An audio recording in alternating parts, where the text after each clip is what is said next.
Majority Report with Sam Cedar. The destiny of America is always safer in the hands of the people than in the conference rooms of any elite. Sam Cedar. They are unanimous in their hate for me, and I welcome their hatred. We must guard against the acquisition of unwarranted influence, whether sought or unsought, by the military-industrial complex. The Majority Report with Sam Cedar.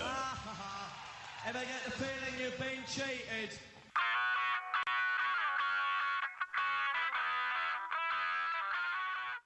It is Monday, June 1st, 2020. My name is Sam Cedar. This is the 5-time award-winning Majority Report. We're broadcasting live steps and steps and steps from the industrially ravaged Gowanus Canal in the heartland of America, downtown Brooklyn, USA.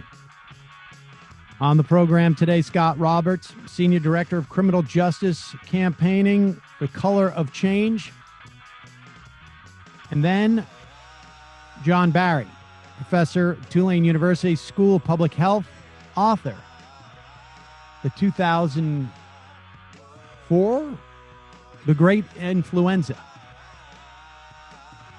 Meanwhile, Donald Trump literally and figuratively heads to a bunker as protests rock dozens of cities across the country,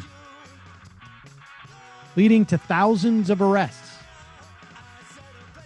Meanwhile, Minnesota Attorney General Keith Ellison now been appointed to handle the prosecutions of Floyd's killers. And in city after city, police show zero restraint, validating the protests in real time. Meanwhile, SCOTUS today will make a decision on whether the concept of qualified immunity will stand. Customs and Border Patrol goes rogue, sends a drone over the Minneapolis protests.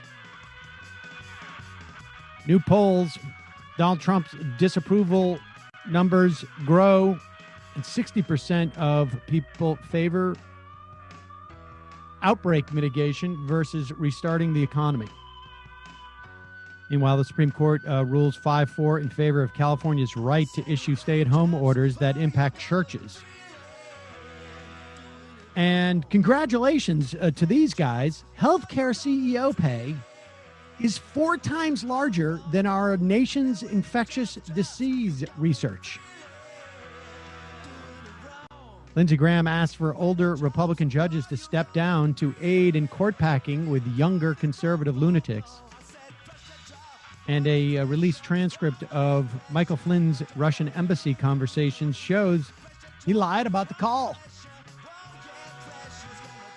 All this and more on today's program. Ladies and gentlemen, thank you so much for joining us. I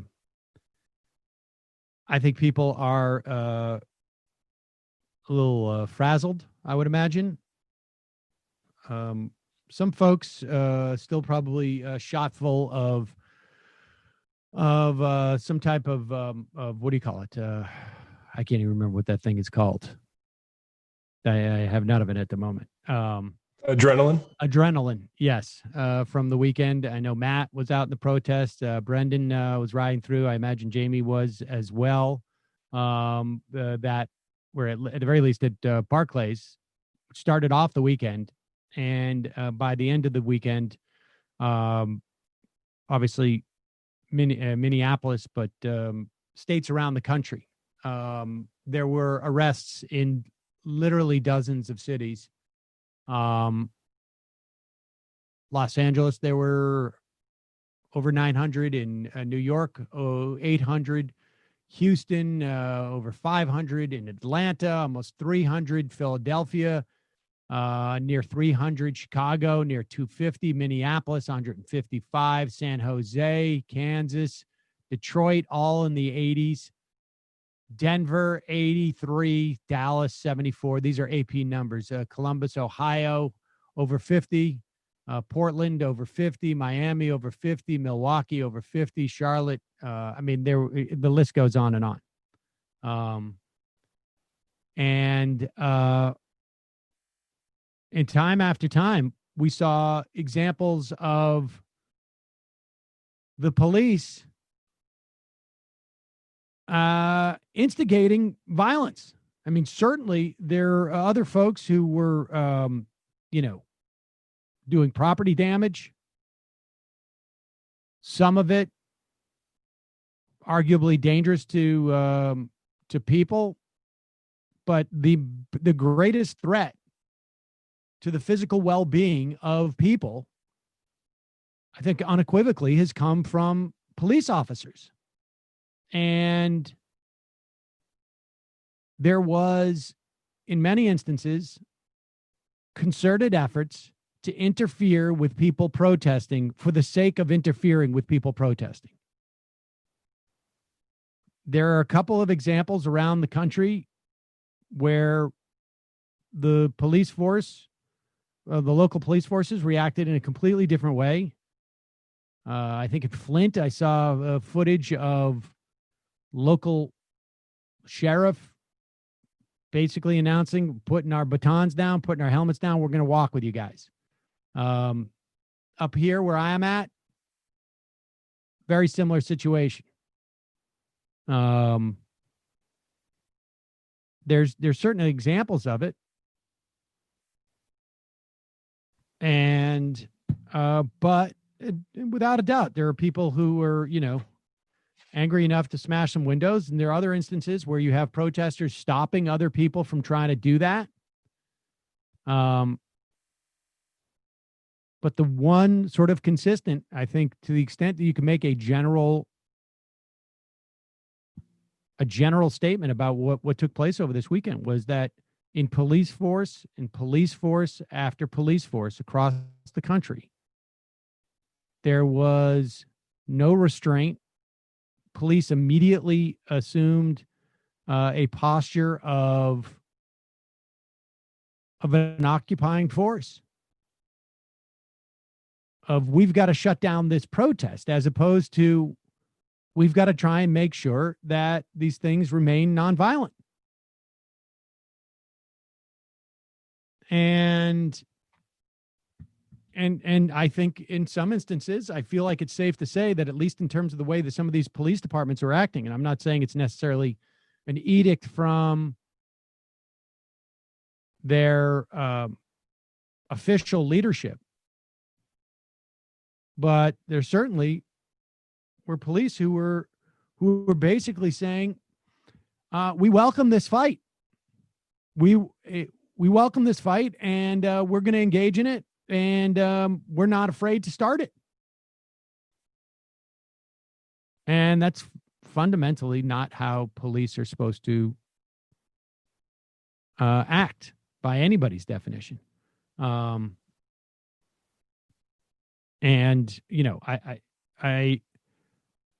the closest thing that we're going to get to any type of response to what happened in terms of something that could actually be fundamentally meaningful, there are, I think, something like 13 cases right now, today, that will be reviewed or assessed or by the Supreme Court. And today, the Supreme Court will announce whether it will hear some of those cases and reconsider a doctrine called qualified immunity. What is qualified immunity? It is a legal doctrine that basically provides immunity to police and all other government officials from engaging in any illegal or unconstitutional acts unless a court has specifically addressed a almost identical situation and found that it is an exception to this qualified immunity. So it is a legal hurdle that is, I mean, very, very difficult to overcome. Because, and I'm talking about from a civil procedure standpoint, and perhaps even from a criminal procedure, the victim has to find a decision by either a federal appellate court in the jurisdiction they're in, or the Supreme Court, which says that the exact conduct that was done in this instance has been found illegal or unconstitutional in an earlier instance. And if that doesn't exist, then the cop, or, you know, if it's another, it basically walks. And it is a doctrine that was, I guess, developed in 1982 by the Supreme Court. And in many respects, that is one of the things that makes it very, very hard. There are a lot of other things that can be done, but to hold police to account, you know, there's, and Jamie and I, I'm sure we'll talk more about this in the fun half, but there have been a lot of reforms that have been attempted. And the fact is, it seems to me that the vast majority of them are ineffective. But the real reform that needs to take place, because there's more, but the primary one, as far as I can tell, involves accountability. Means you shoot somebody, you're immediately in a crap storm. And just how big of a crap storm, the facts will bear that out. But as soon as you shoot somebody, as soon as you kill somebody, as soon as you get complaints, whatever it is, there's going to be accountability. And to the point where you want the police force calling for more training so that they can function within the narrow parameters that they have without getting in trouble. That's what you want. We need essentially tighter leashes on the police. There's other things too, and we'll talk about that in a moment. But let's just play. Do we have time to play this, or do we have our guest? We're running a little bit late, aren't we? Yeah, he's on. Okay, let's bring on Scott Roberts. He's the Senior Director of Criminal Justice Campaign for Color of Change. Here he comes. Oh, Scott. yes. Thanks for joining us. Maybe we get you to move just shift your camera over so you're not shooting into the, yeah, there we go. I wasn't sure if I was actually going to be on video or not. So. Oh, well, there you go. Window as a backdrop is tough because I think you're good right there. Yeah. So you're the Senior Director of Criminal Justice for Campaign for Color of Change. Give me a sense. I mean, when you look at, I mean, obviously we have the catalyst for these protests, right? Where one cop sticks his knee into someone's neck for 10 minutes. This is a cop who has a history of complaints of, this is a cop who, and there's three others who are just basically standing there. I don't know if they're egging him on, but they're certainly sort of like, they're not doing anything. And then we have this whole sort of other set, which I think, like, the protests bear it out, that there's a mentality amongst police forces across the country that they can do whatever they want. What from the perspective of Color of Change, like, what kind of reforms do you folks call for? What do you think would be effective? Yeah, well, I think at the end of the day, big picture, we've got to re-examine fundamentally what it means for our communities to be safe. What are the things that our communities actually need for safety, and reassess what we're investing in, right? So, one of the things that we're seeing, and I think, we all know we're in the middle of this global pandemic, and I that the coronavirus is disproportionately impacting Black communities. And I think, that is part of the frustration that we're seeing. But in the midst of that, local governments are putting out their budgets. It's that season. It's happening all over the country, including Minneapolis. And what we're seeing is everything being cut, education, social services, healthcare, except policing. Policing is getting increases. And I think that the timing of all of this is really in some ways fortuitous. It gives us an opportunity to really look at what we're doing. That's what we're seeing on the news every night now is what we're investing in. So there are places where the majority of the city budget, like Los Angeles, the majority of the city budget, 54% of the budget is going to the LAPD. And we're seeing how they're treating these communities right now.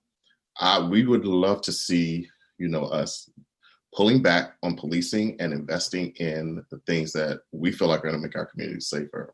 Education, housing, jobs, and also just even in the interventions that come with safety, right? Like, so often we're seeing police respond, these incidents happening when police are responding to issues around mental health or people in crisis, right? And how are we funding and paying for a different response?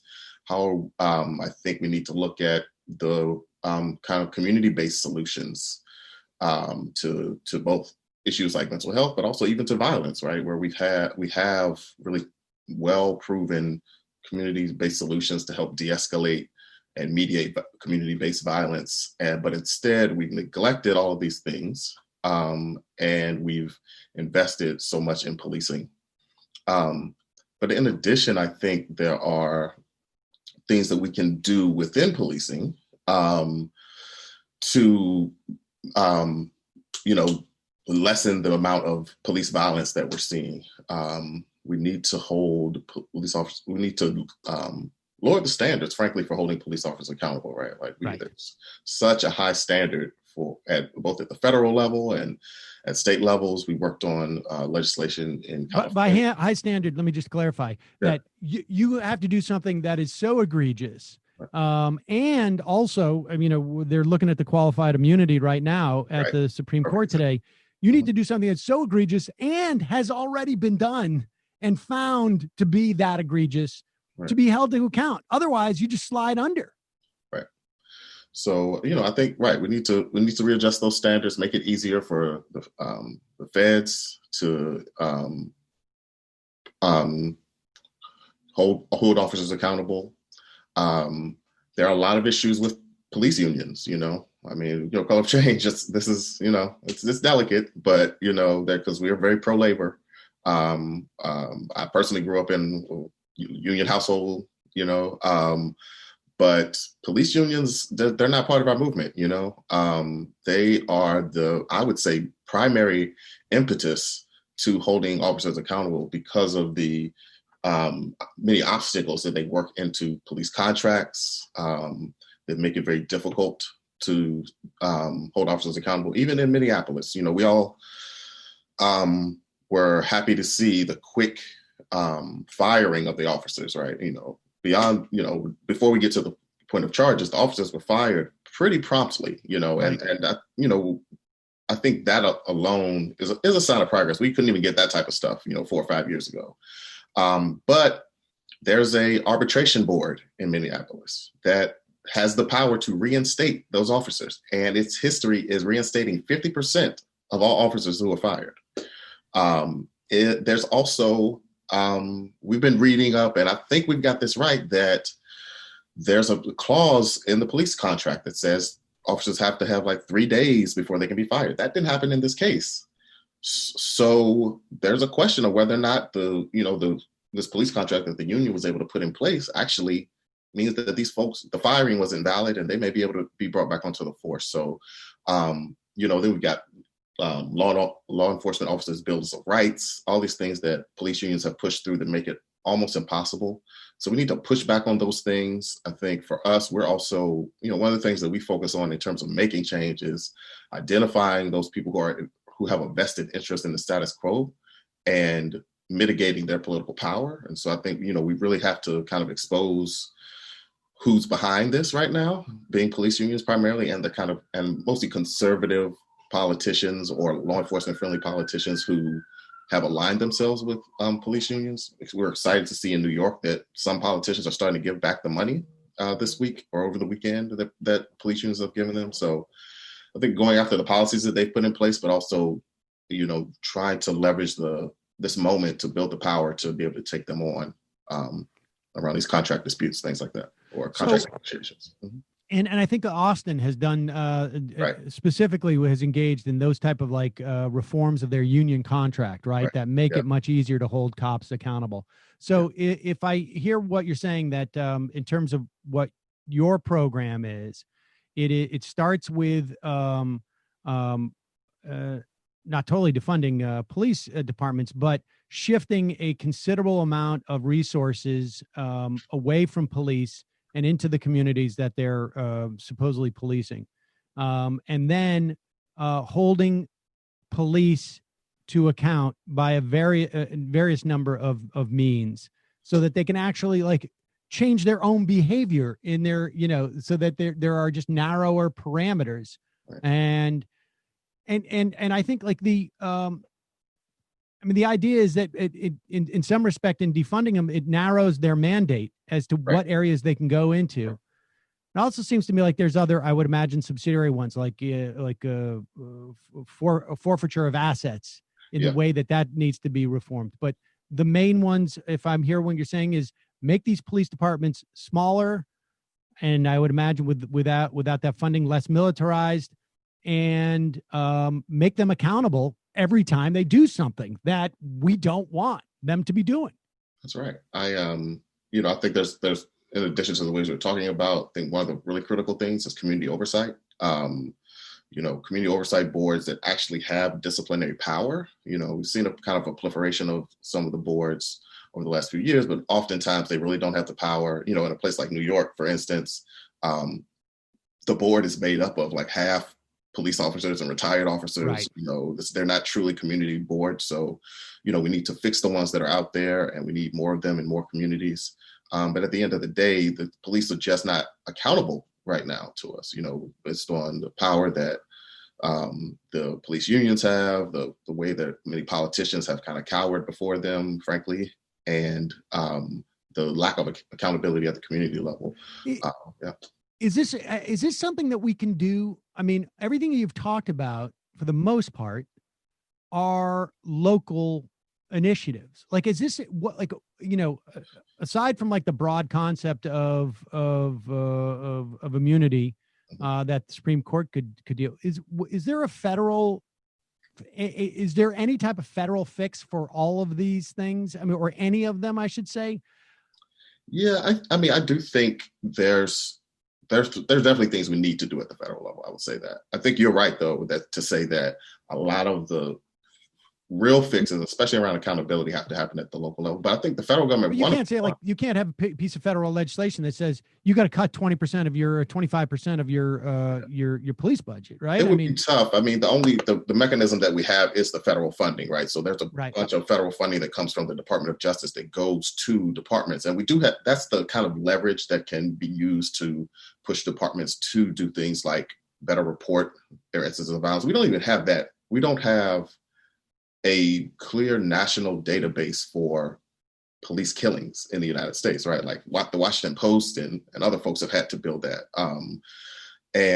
So there is legislation around that that would put that database in place. And yes, there would, if you didn't comply with that, your funding would be at risk. You talked about, immunity and how we can deal with that. I think the federal government can certainly decrease funding for things like militarization, and the transfer of military equipment to police departments.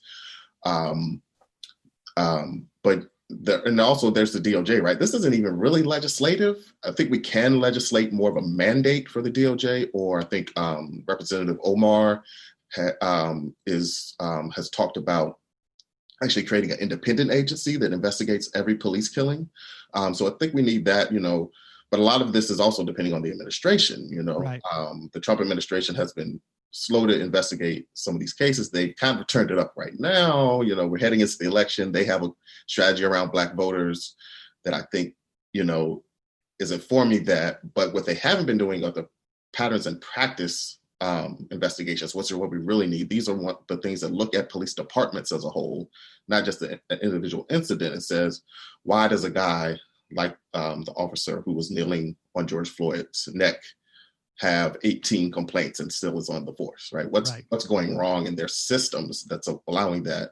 And the Trump administration has not only not launched any patterns and practices investigations, they've tried to end the ones that were put in place by the Obama administration in places like Baltimore and Chicago, and ended both trying to end investigations, but also the consent decrees that were settlements that came out of those investigations that actually put some systemic reforms in place in those places. So, how effective were those consent decrees from your perspective? How effective were those consent decrees from your perspective? It's better than not having them. I'll say that. Okay. I think that ultimately what you said earlier is right. That we really have to make these changes at the local level. I think a lot of it still depends on what local politicians want to do in terms of the consent decrees. If they're fighting them, if they're cooperating. But there's things that they can put in place that can definitely help communities hold. This seems to me to be the biggest challenge, is that you need to do this locality by locality. Yeah. And there's also this sort of within those localities. I mean, you could do this on a state level. On a municipal level, and you might be able to get sort of enough majorities there, maybe. But then you've got this sort of in many of these places, this sort of rural urban divide, which also, breaks down, not totally, but very much race is a component of that. Mm-hmm. And you have Minnesota's looking at Minneapolis and going we don't, we want the cops, basically. We'll have them circle and just keep it there. Right. And so, that seemed to me to be a big challenge here. Yeah, it's a huge challenge. And beyond even what the points that you're making, which are really valid, there's preemption, right? Which is where states overrule what local reforms folks put in place at the local level. We've seen that happen around voting rights and gun violence prevention measures.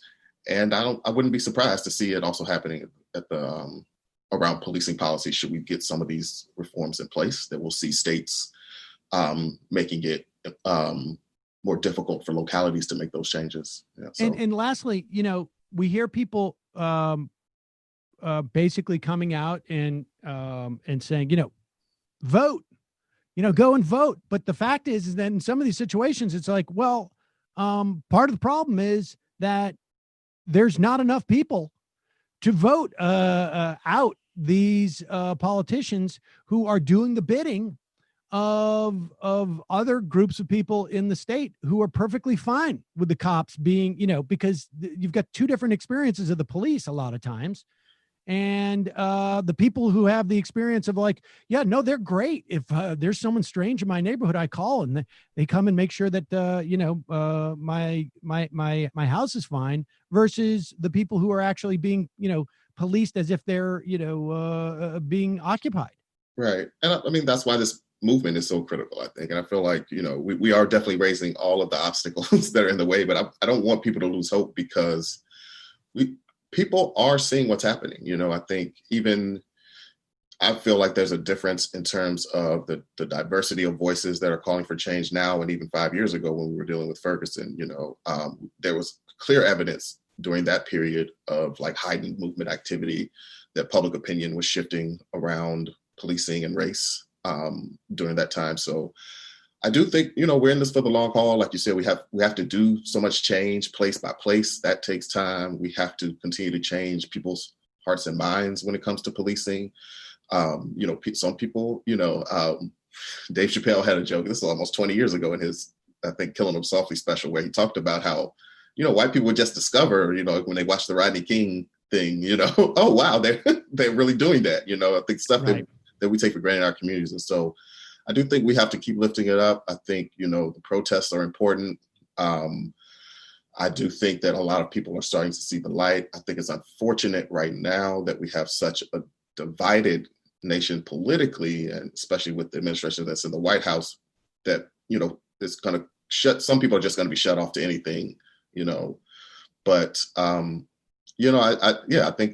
think we've been making progress. We're going to have to convince a lot of people, if we want to be able to make change at the state level, and like you said, in rural communities and places that don't have large communities of color.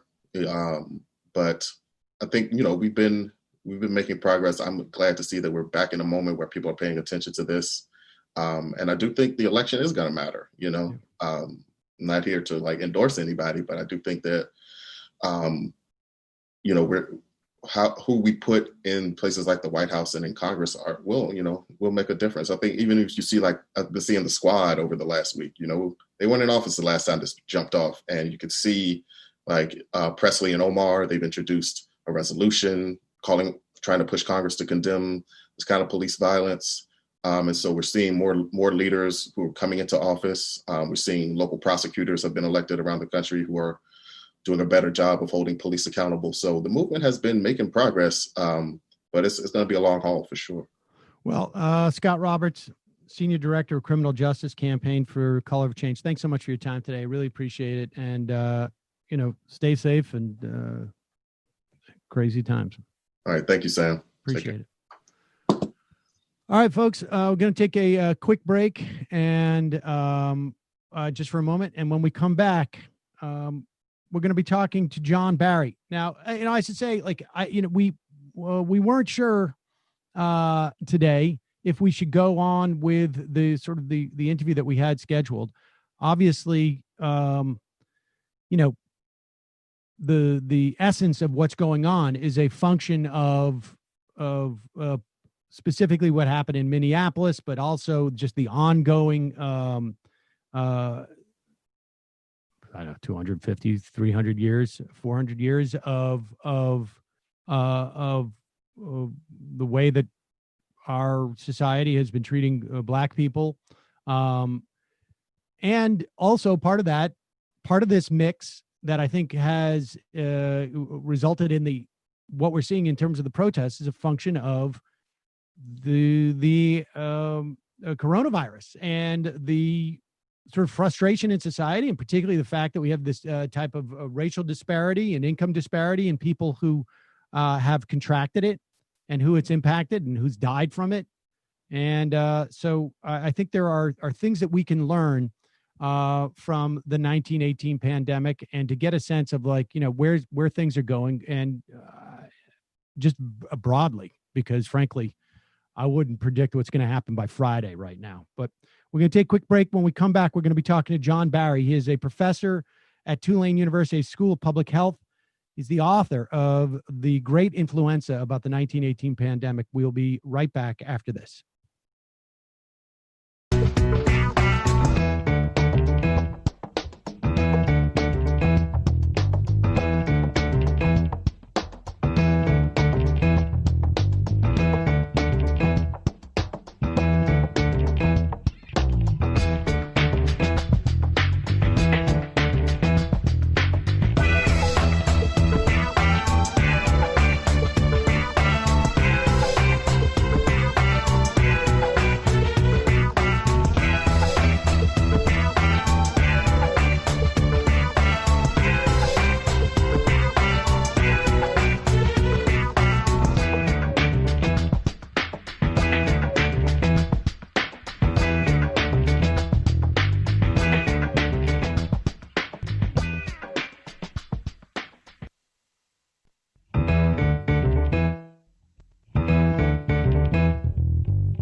We are back. Sam Seder on the Majority Report. On the phone, I'd like to welcome to the program John Barry. He's a professor at Tulane University, the School of Public Health, the author of The Great Influenza, which was written with 2004, I believe, and is now a bestseller. for obvious reasons. John Barry, welcome to the program. Thanks. Yeah, for unfortunate reasons. Indeed. So it was a bestseller when it came out. All right. So, well, that's and there were other people who may have had at least a little bit of foreshadowing, I guess. And let's start there, because you, in 2000, I know it was in the aughts, you were appointed to a commission that George W. Bush set up to deal with pandemics. Just give me a sense of like the work you did on that commission, and what is of that work, what remains of that work today, I guess. Okay, well, the Bush administration and he personally was the prime mover, got very involved in pandemic preparedness. They passed a $7 billion bill. It created the national stockpile, invested a lot of money in vaccine research and technology, did all sorts of other things. And part of that was trying to figure out what so-called non-pharmaceutical interventions would be. In other words, what do you do when you don't have any drugs? What kind of public health practices made sense that might mitigate a pandemic? So that process was what I was involved in personally. And the federal plan, and in fact, all 50 states, they each have a plan. All of them start out with the number one step in this. I kept beating on this based on what happened in 1918, was that you tell the truth, that total transparency is the number one requirement to get the public to adhere to public health recommendations. So the second lesson from studying 1918 is that social distancing and other measures like that work, which we know not only from our impact here, but from other countries around the world. So the transparency we've obviously had a problem with, and largely because of it, I think there's been reluctance by too many people to adhere to the social distancing and hand washing and mask recommendations. And that is hurting our ability to fight the pandemic. And then, of course, national stockpile problems, testing failure, the PPE issue, all those things are problems as well, not yet resolved, unfortunately. So, I'm glad you gave the two big lessons, because, I've been following what you've been writing over the past couple of months, and some of the interviews you've done, and obviously reading some from your book. And I was going to ask you, and I want to actually go through, why that's a lesson that we learned in 1918 in terms of transparency and in terms of social distancing. But let's just start with: is there a third lesson as well? I want to go just too deeper than most of the other times I've heard you talk about this. Is there a third one in terms of what maybe? If there is one, what would that be? No, I think those two cover it. Okay.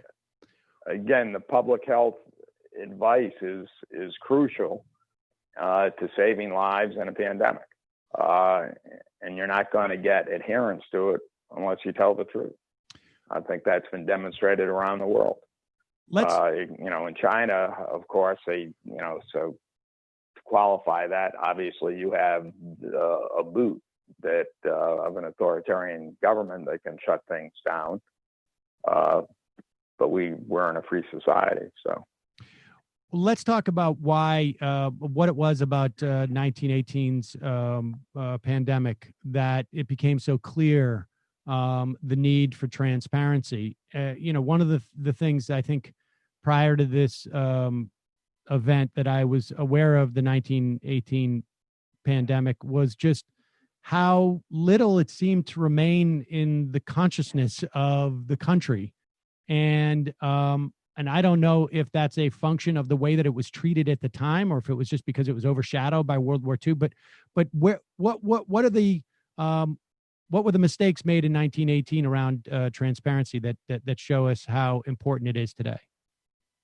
Well, for very different reasons from today. The government lied, and in 1918 there was fake news, but it was fake because newspapers were knowingly printing what the government was telling them, and knowing that these things were not true. They were printing them anyway. But again, for different reasons. We were at war, and the government had created something called the Committee for Public Information, a propaganda arm. The architect of the committee said, truth and falsehood are arbitrary terms. Nothing in experience tells us one is preferable to the other. All that matters is their inspirational value. Then, in addition, they had a law that punishable by 20 years in jail to utter, write, print, or publish any disloyal, profane, scurrilous, or abusive language about the government of the United States. And they enforced that law. So between the desire to inspire people to be patriotic and help with the war effort, and the fear, the stick of prosecuting you if you said anything that was negative, truth wasn't even a defense. The newspapers went along with self-censorship, and when the government said things like, this is ordinary influenza by another name, it was referred to as Spanish influenza, although it didn't start in Spain. And newspapers published that, and people knew they were being lied to. It's not, there are now some people honestly think this whole thing is overblown. Nobody thought it was overblown in 1918. Well, number one, nobody was hyping it, but more importantly, people could die in less than 24 hours. The virus was much more lethal than what we're facing today. Well, thank God, because what we're facing today is bad enough.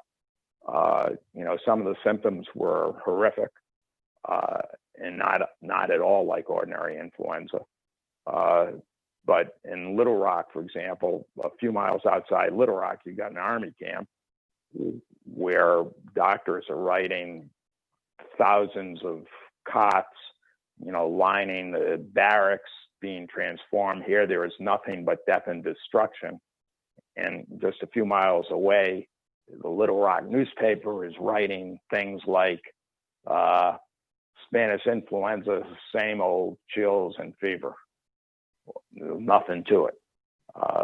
And in Philadelphia, when they are digging mass graves and finally close schools and churches and so forth and so on, one of the newspapers actually says, this is not a public health measure. You have no reason for fear or panic. You have no reason for alarm. So people know these are lies, and the result was counterproductive. Instead of reassuring people, they got, with a deadly threat, knowing they're being lied to, you create panic. Since they know they can't believe anything they're being told, all that does is spread rumor and alienation. Everybody for himself or herself, your own families. The result is you actually have reports of people starving to death because nobody had the courage to bring them food when they were too sick to take care of themselves. And that happened in big cities and in rural communities. And we should say the irony of I guess the reporting on it was that it got the name Spanish flu simply because Spain was the first country to acknowledge that it existed.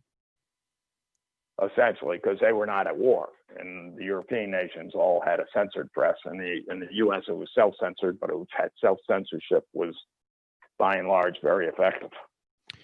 Okay, so let's and what was there? I mean, I guess I don't want to get to this too early, but I guess we're sort of here. Like this notion that we can't trust the government because they're saying, and we can't trust the newspapers as institutions because they're saying this is no big deal.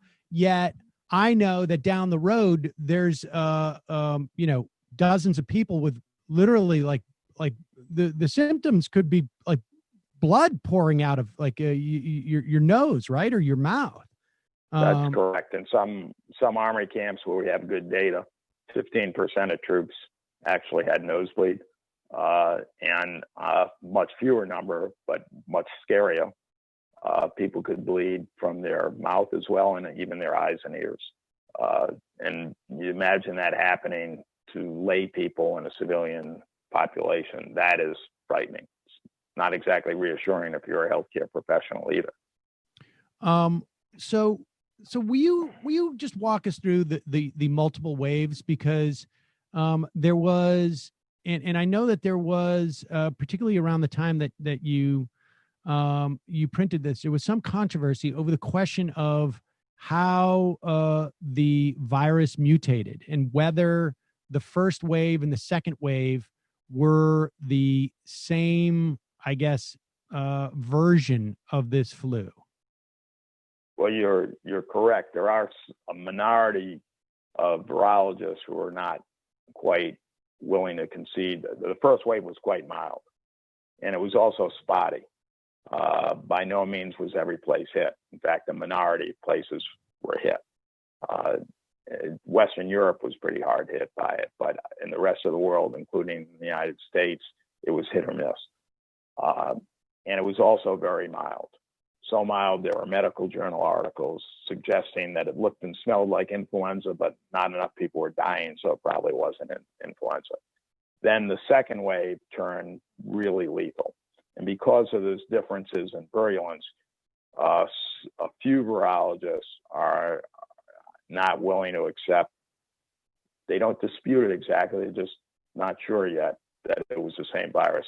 I think the evidence is overwhelming that the virus is the same. I could go into great detail, but that would be a waste of your time. Let me just say that we now have a virus that has been sequenced from as early as May 1918, which is the same virus as the ones that's been circulated in the fall. In addition, if you got sick in the first wave, you had pretty high immunity, as high as 89% against effectiveness against getting sick in the second wave. And you compare that to a modern influenza vaccine, in the last 20 years has ranged from 10% effectiveness to 62%. So when the immunity you're getting from exposure to the first wave is significantly better than the best modern vaccine, and when the two virus samples, when that as early as May is the same as the fall virus, and there are other reasons as to why I think it's the same virus, and I think most virologists think it's the same virus. I am not a virologist. Right. Let me make that clear. Well, so why was the second wave so much more devastating than the first? Well, the virus changed. We're not quite sure how. And, you know, could be some other differences, could be environmental factors. I don't think so.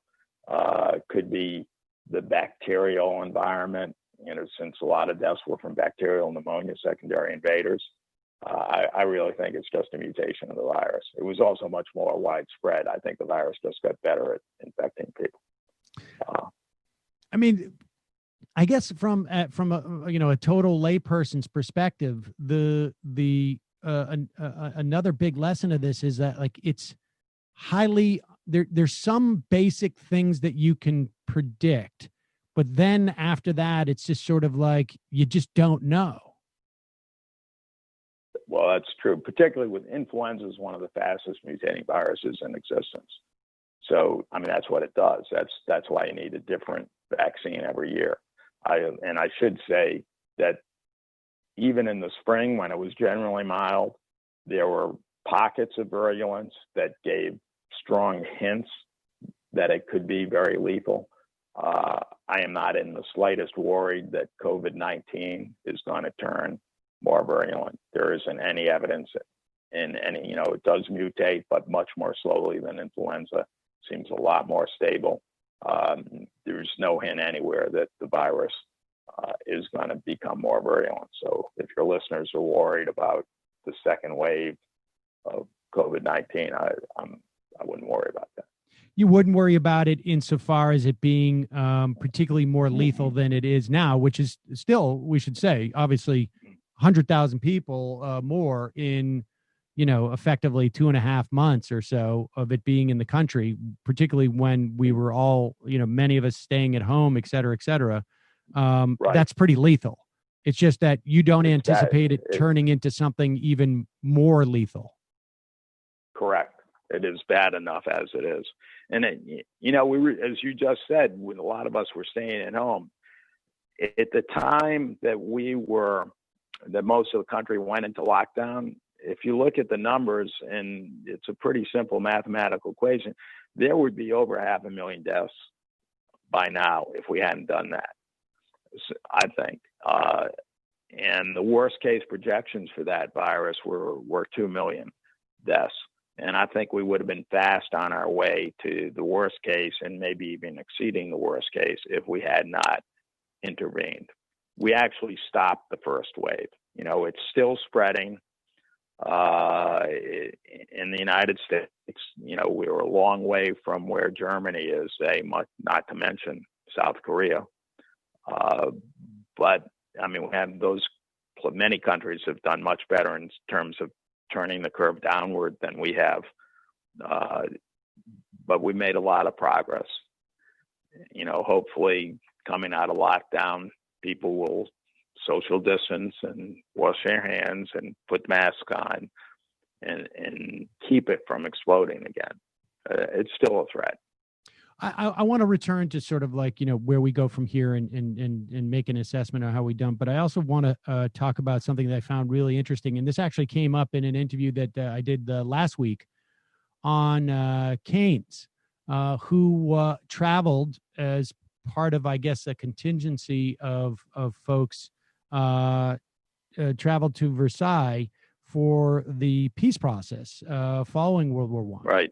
And right. And so, and this came up in that conversation about Wilson, who never is, as far as I understand it, mentioned the Spanish flu epidemic or pandemic, I guess, in the United States or anywhere, never mentioned it publicly ever. Yet came down with it. And tell us this story, because the implications of what happened with Wilson catching this seem to have reverberated over the course of the next, till today, I would imagine. Well, that virus in 1918 could infect almost any organ. In fact, we're finding COVID-19 as it's not just a respiratory virus. That's pretty clear. And all the scientific reviews after the pandemic in 1918 concluded, as one of them said, second only to pulmonary problems was mental disorders. That's practically a direct quote. People seem to become schizophrenic.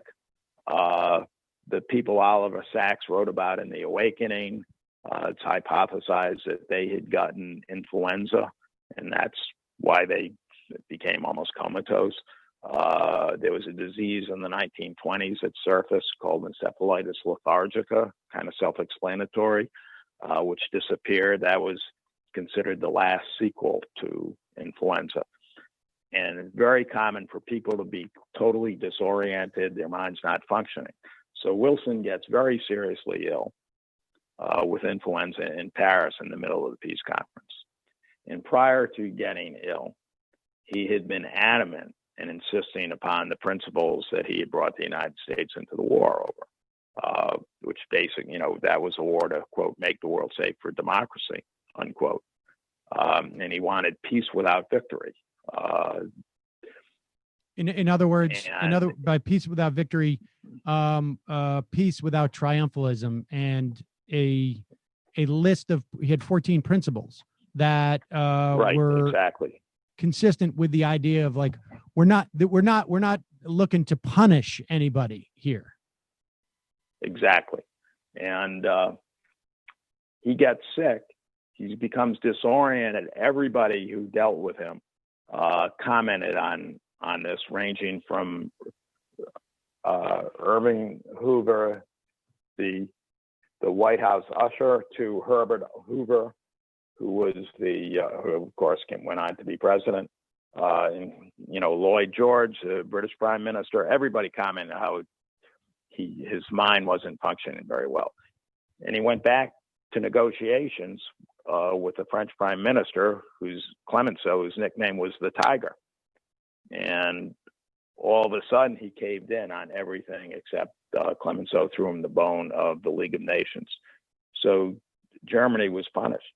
The French took control of some German lands. There were reparations. There were all sorts of things. Wilson himself said if he was a German, he wasn't sure he would sign the peace treaty. And of course, pretty much every historian says that peace treaty certainly contributed to the rise of the Nazis and the outbreak of World War II.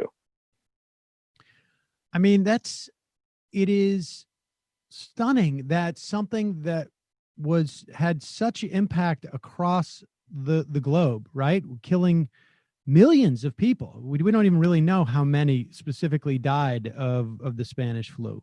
But it's at least tens of millions, right? And that it impacting one individual could have such reverberations for the rest of at least history as we've lived it at this point is, I think, just it's a little mind-blowing. Yeah, I agree with you. And that look, as we know, individuals matter, personalities matter. You can look at the White House today. We're in a very different place than we would have been if Hillary Clinton had been elected. So many things would be different. So, people think elections don't matter, whether you're, and they do. Was there a similar dynamic in 1918 to what we've seen today, where people living in low income or poverty, or people who are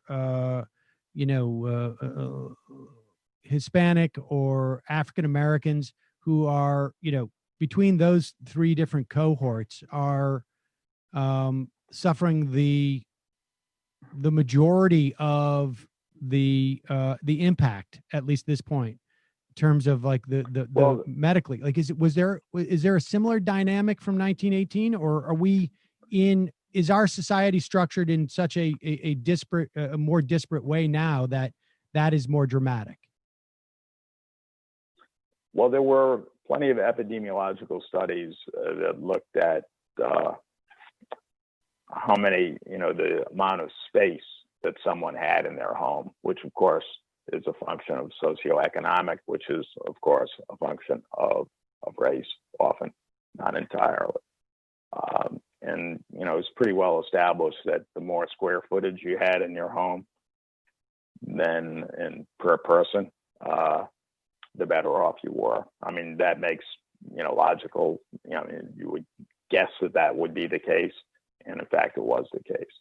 So as I said, that probably correlates to racial disparities. In terms of studies that actually look directly at race, other than how many people are living in the same house, there's actually a little bit of a mixed bag on that. Some studies did find racial disparities, but there were others that did not. I want to just touch on too what you had just mentioned earlier, that COVID-19 is not just a respiratory infection. I mean, do we have a broader sense of the different? I mean, I know that it can have implications for kidneys. We've seen some variation. What is the what we're seeing with children with the sort of like, I guess, semi-Kawasaki disease? I mean, do we have a sense of this? Like, let me maybe phrase it this way as you answer that question. How much more do we know today than we did, say, in March about this? Well, we know a lot more today than in March, but we still don't know as much. We're learning what the questions are to ask. We haven't gotten the answers, would be what I think the situation is. All sorts of, and plus a lot of these things that we're seeing in Europe and in the United States now, they either didn't occur in China or they weren't reported in China.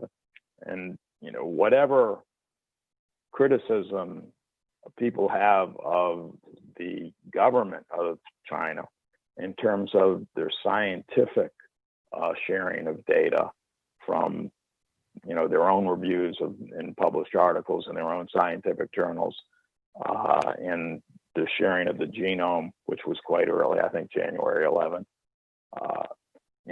On the pure science side, they were slow to accept CDC and WHO representatives into the country to look for themselves, but the publications were out there and have been out there, and a lot of these things were not reported in China, and they have good scientists and observers there.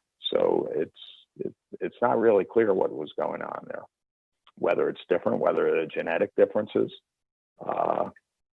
environmental differences, cultural differences, things like that. A lot of questions, not that many answers yet. So in other words, we could have specific, as a population, we could have specific medical ailments, or we could have specific environmental factors that are causing the disease to act differently in enough of a people where we pay attention to it, as opposed to maybe in China, for instance. Conceivably, yeah. I don't want to go overboard on that. The larger differences, if there are any, there may be genetic. But again, we don't know, and I'm more of an historian than, I don't want to oversell myself as a scientist or biologist and so forth. I read these reports. It takes me most of the day just to catch up to my emails, and a lot of that time is spent reading clinical reports and scientific reports.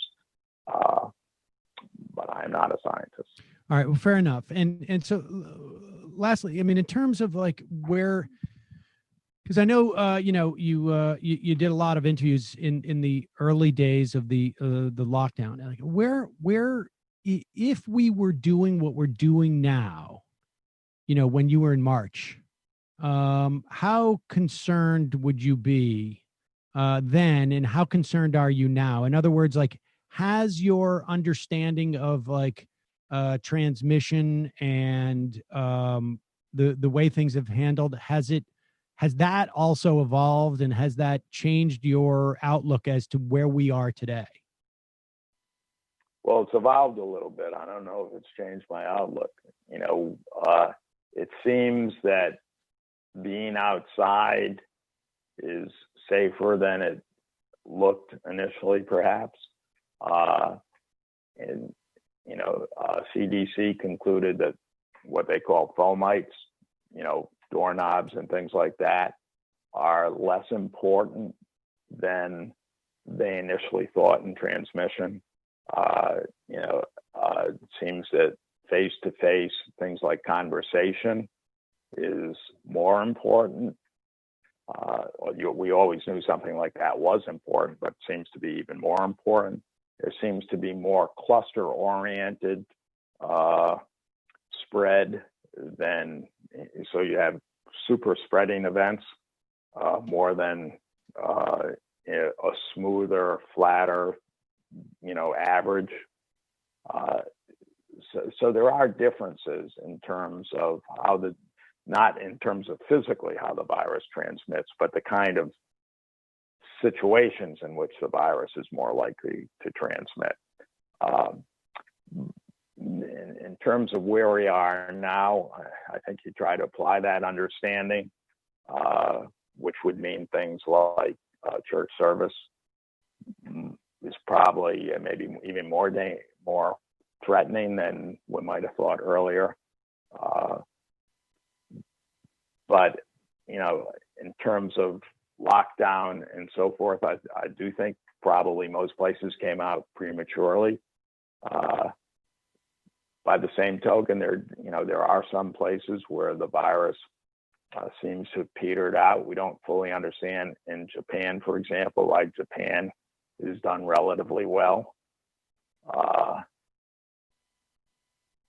And, I think public health measures Japan was not as aggressive as other places in terms of,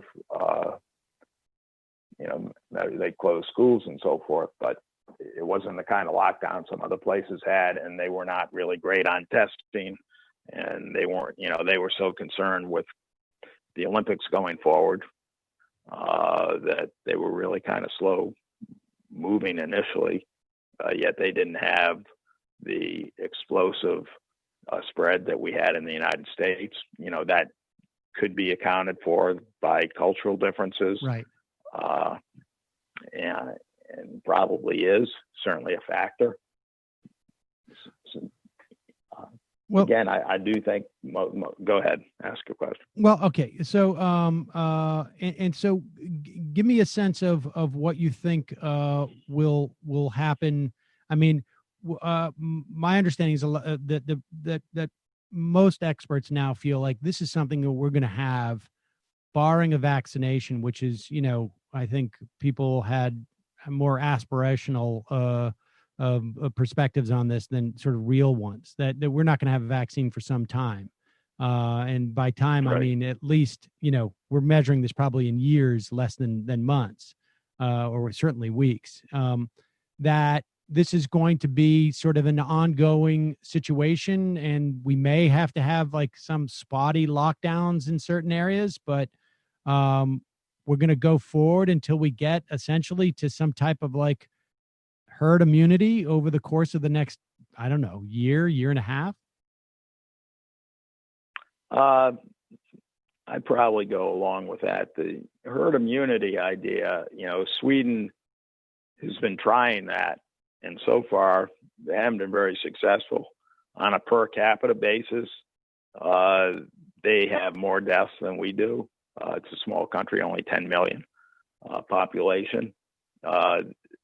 And yet they've only got less than 10% of the, not only on a per capita basis, but if you adjust for population, just simple math, they have more deaths, considerably more deaths than we have so far.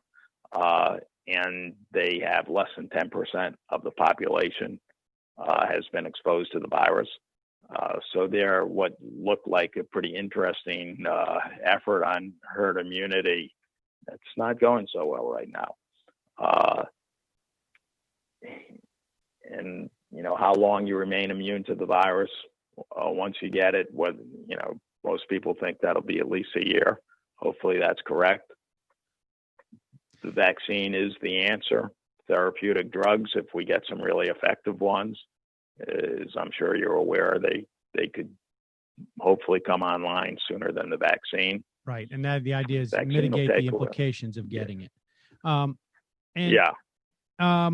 And we should just say that there's no analog to in the pandemic of 1918.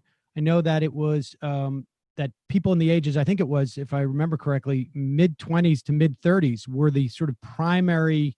The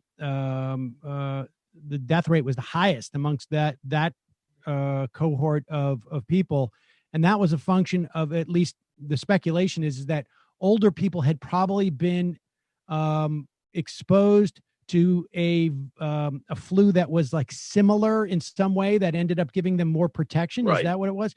We don't have anything like that for coronavirus, do we? Or is it just like this is a straight? No. Okay, this is more just a straight.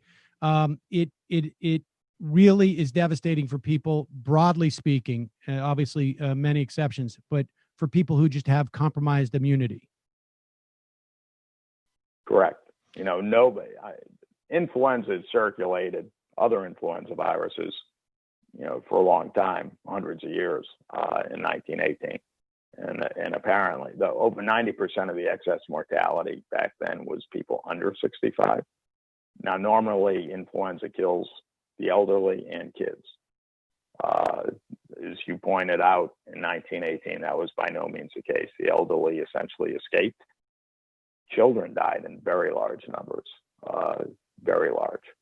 But the peak age for death was 28. And probably 2/3 of the dead were between 18 and 45. And of course, right now we're facing a very different profile. But nobody has immunity to this coronavirus. Nobody in the world. It's never circulated before. So you have 100% of the population is potentially susceptible to it. And 1918, and really for any influenza virus, that's probably not quite the same. You probably get some cross protection from having seen other influenza viruses, but nobody has that protection from coronavirus.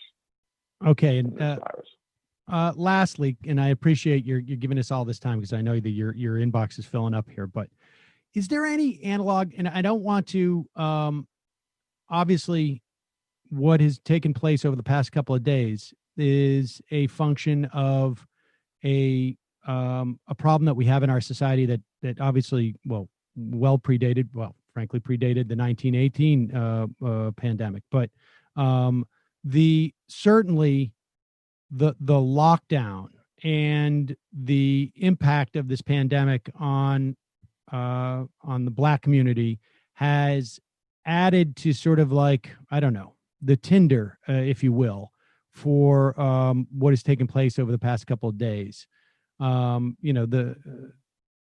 Is there an analog from 1918? Or do you, go ahead. Not really.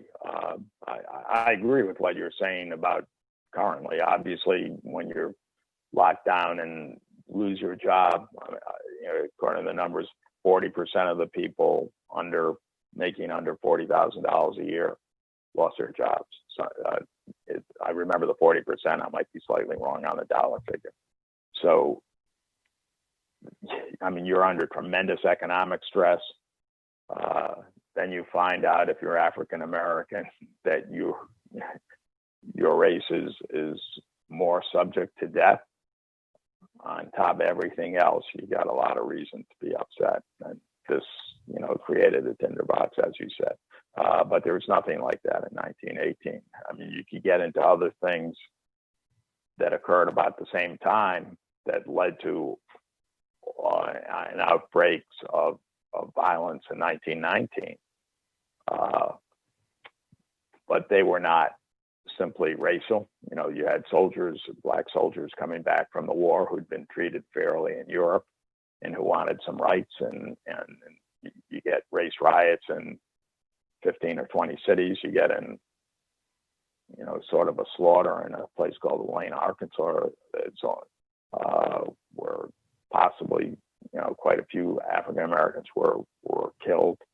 Then you have anarchists sending bombs to the Attorney General of the United States. You have police strike in Boston, which got Calvin Coolidge the presidency.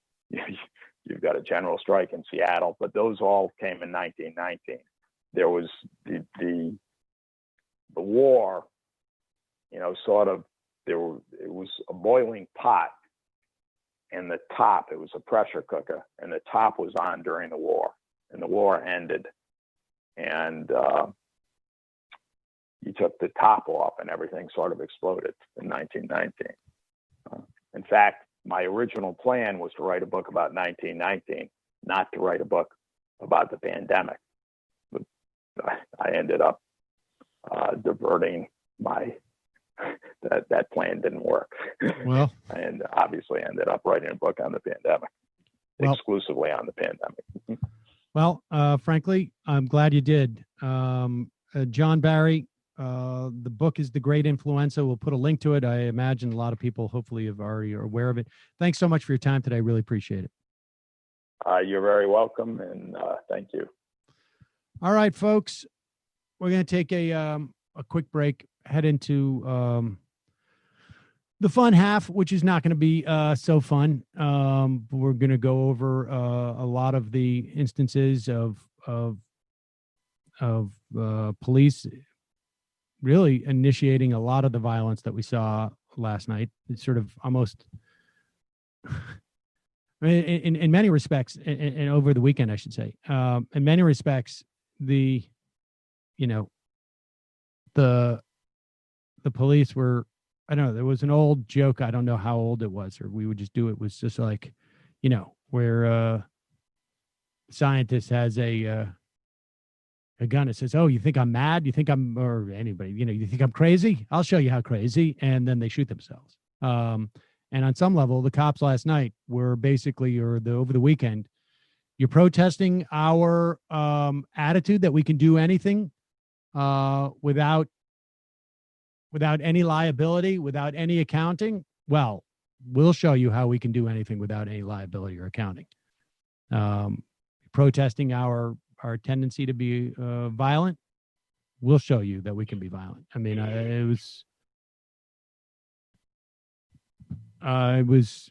it's nuts. Just a reminder, this program relies on your support. If you have the resources to become a member, much appreciated. Bounced some ads over the past couple of days. Just didn't feel like it was appropriate. And we're going to try and start up, hopefully, over the next couple of days, if not tomorrow. But it's really our members who support this show and make it possible every day. So if you have the resources, join themajorityreport.com. And if you don't, and you're going through any type of financial crunch and you would like the fun half, the members show, send us an email at majorityreporters@gmail.com. Have patience. We will get to it, but sometimes it takes a couple of weeks, and we will hook you up. And so that's majorityreporters@gmail.com. Don't forget the AM Quickie. You can sign up at amquickie.com. And tomorrow night, TMBS. Matt, do you know what's happening on TMBS tomorrow night? I don't know off the top of my head. I imagine Michael will be doing a deep dive into what we've seen over the past couple of days. But check that out. You can go to patreon.com/TMBS or YouTube, The Michael Brooks Show. Also, Nomiki Konst. Check out her show, patreon.com. Nomiki Show, or you can go to YouTube at Nomiki Konst. You can find that on YouTube. She's putting out a lot of stuff, live stuff, I think, on Tuesdays and Thursdays, and show comes out over the weekend. So check that out. And Jamie, imagine you guys have a lot to talk about. Were you, I imagine you were at Barclays Friday night? I wasn't out on Friday. I was out Thursday and I was out last night. And what's happening on the Antifada this week? You guys going to be talking about that? Yeah, well, we did kind of a special Twitch stream on Friday about the uprisings currently happening around the country, including right here in New York City. We did some of the political economy of mass incarceration and the police state as we know it. It's kind of tracing back the origins through history and all of the material origins, the ways that race and class combined to create what we have right now. And we had on a few guests, Cole James Cash of Ghetto News Network, and your son. So you probably know him pretty well. My son. Yeah. He says that he's your son. I was hoping that he wouldn't. It's gonna move in. Get call upstate. There you go. It's gonna be a full house. There you go. Oh, but if he can do something with his siblings to keep them under control, that would be awesome. Yeah, maybe it could be like a good thing for you guys. It could. Listen, I'd be willing to try anything at this point. I'm open to it. Totally open to it. I hope he's also good with needles, because I'm looking for someone to take over my recent job as as a cat diabetic insulin provider. So they are both part of the family. So I'm sure that they'll work it out. Great. Yeah. Anyway. Matt, do you have a report on any of my long lost children? No, I don't. Go finish up, Jamie. You had more to say, Jamie? Yeah, I mean, this is like way more fun, but yeah, I should probably finish telling you about my show. We also had on Leslie Lee III from Struggle Session and Rob Rousseau from Canada, because I know everyone was waiting for the Canadian perspective on what's going on here. And that is free for anyone who wants to watch it on Twitch. And we also edited it into a podcast version and took out all of the parts where me and Sean were just trying to figure out how to use the computer. So that's a premium offering for our patrons. That's pretty good. Matt. Yeah, twitch.tv/literary hangover. Saturday night, I played some of my protest footage. I walked down Flatbush. I caught some of the car, the SUV that rammed the protesters on Flatbush. I caught that after it had done that and was surrounded by other vehicles. So you can check out that footage. And it's in the most recent stream I did at twitch.tv/literary hangover. Probably going to stream again tonight. Probably not to maybe take our minds off of it if you want someplace to not think about this, but otherwise get in the streets. I think I always feel a little bit ambivalent about doing a Twitch stream when there's like history happening in the streets, but if you want to avoid it for a little bit, twitch.tv/literary hangover. All right, we're going to take a quick break, head into the fun half. We should also just mark, I mean, it's obviously a little bit of a coincidence, and but we're 99 years out from the Tulsa massacres, she's not a huge amount of progress, but I guess some. Well, I don't know how to measure that, but I think some progress, but not. Yeah, hopefully no major massacres. Insufficient. Yeah, indeed. I mean. There's a couple of cops out there I've seen footage of that I'm like, there's really very little that I would not put past some of these guys. All right, quick break. Head into the fun half, number 646-257-3920. We'll be right back after this.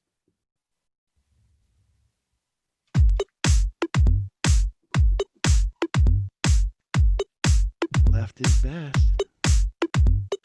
Jamie and I may have a disagreement. Yeah, you can't just say whatever you want about people just because you're rich. I have an absolute right to mock them on YouTube. He's up there buggy whipping like he's the boss. I am not your employer. You know, I'm tired of the negativity. I'm sorry. I didn't mean to upset you. You're nervous. You're a little bit upset. You're riled up. Yeah, maybe you should rethink your defense of that, you fucking idiots. We're just going to get rid of you. All right. But dude. You want to smoke this joint? Yes. Do you feel like you are a dinosaur? Some good shit. Exactly. I'm happy now. It's a win-win. It's a win-win-win. Oh, hell yeah. Now listen to me. 2, 3, 4, 5 times. 847-906-501-457. 2, 38, 56, 27. 1/2. 5 eighths. 3.9 billion. Wow. He's the ultimate math nerd. Don't you see? Why don't you get a real job instead of spewing vitriol and hatred, you left-wing Limbaugh? Everybody's taking their dumb juice today. Come on, Sammy. Dance. Ooh.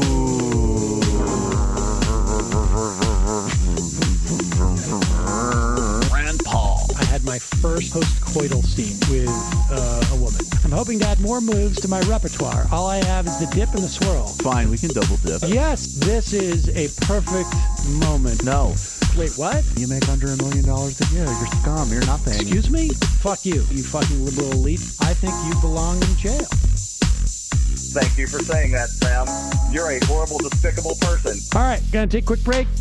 I want to take a moment to talk to some of the libertarians out there. Take whatever vehicle you want to drive to the library. What you're talking about is jibber jabber. Classic. I'm feeling more chill already. Good. Donald Trump can kiss all of our asses. Hey, Sam. Hey, Andy. You guys ready to do some evil? Hitler was such an idiot. That guy might be a Nazi. Agree. No. Death to America. You. Yes. Wow. Wow, that's weird. No way. Unbelievable. This guy's got a really good hook. Throw our hands up. Ooh. Wow. But Sam, I gotta get off. No worries. Let's. I want to just flesh this out a little bit. I mean, look, it's a free speech issue. If you don't like me, Hey! Shut up! Thank you for calling into the Majority Report. Sam will be with you shortly. all right. It's the so-called fun half. We'll do our best, all things considered. But let's just start with playing this. There's a thread of different moments of the cops being just really, in many respects, creating the violence across the board. And here, Matt, do you have that? This is coming. This starts off with, this is really one of the most disturbing. I mean, there's a lot of disturbing images. This is nuts. Like, this isn't, you would not, I mean, you could see a lot of people in the military commenting like, we would never be allowed to do this in a wartime situation. Even in a wartime situation, this idea where we don't even announce that we're about to fire on you. This is down a neighborhood in Minneapolis. There are cops and National Guardsmen. The video is taken by a woman who is, and maybe there's one or two women who are standing on their front porch of their home. And the cops are telling people to go inside. And then the only warning that they're about to shoot at these people with rubber bullets, and I'm sure you've seen plenty of the footage of people just gushing blood from rubber bullets, is you hear one guy yell, "Light them up." Go ahead. Oh, there's more. Look at this. They just keep coming. Go inside! Get inside! Get inside! Get inside! Get in your house now! Let's go! Light him up! Go inside now! Get in the house!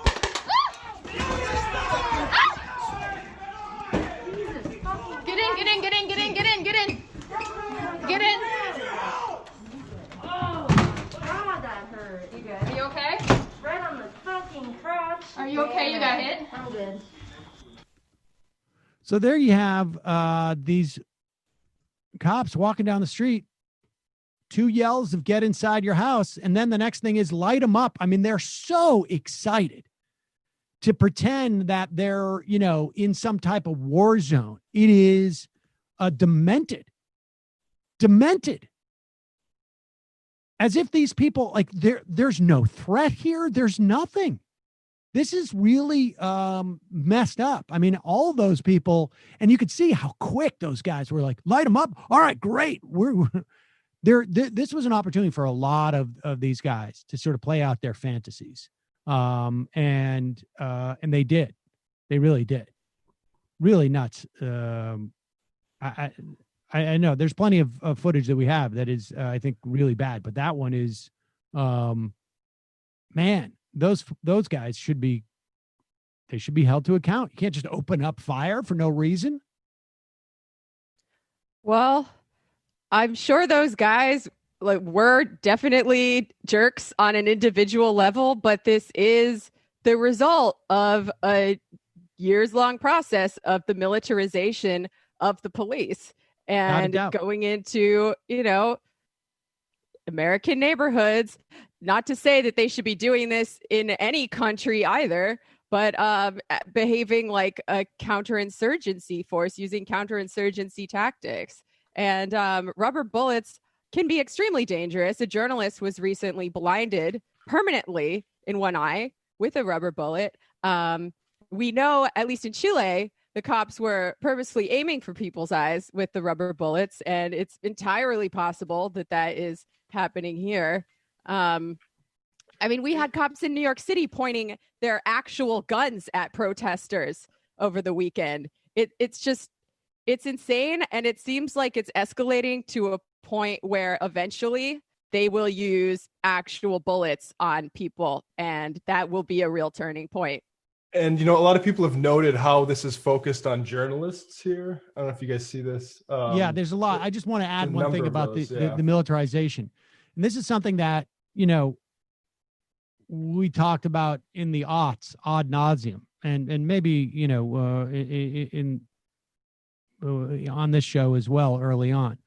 There's a program, I think it was 1033, I think it's, and I think that's just I don't know, it's the number of the statute or whatever, which basically allowed all of this excess military equipment to be transferred from the military to police departments in the wake of 9/11, in the wake of the invasion and occupation of Iraq, and the invasion of occupation of Afghanistan.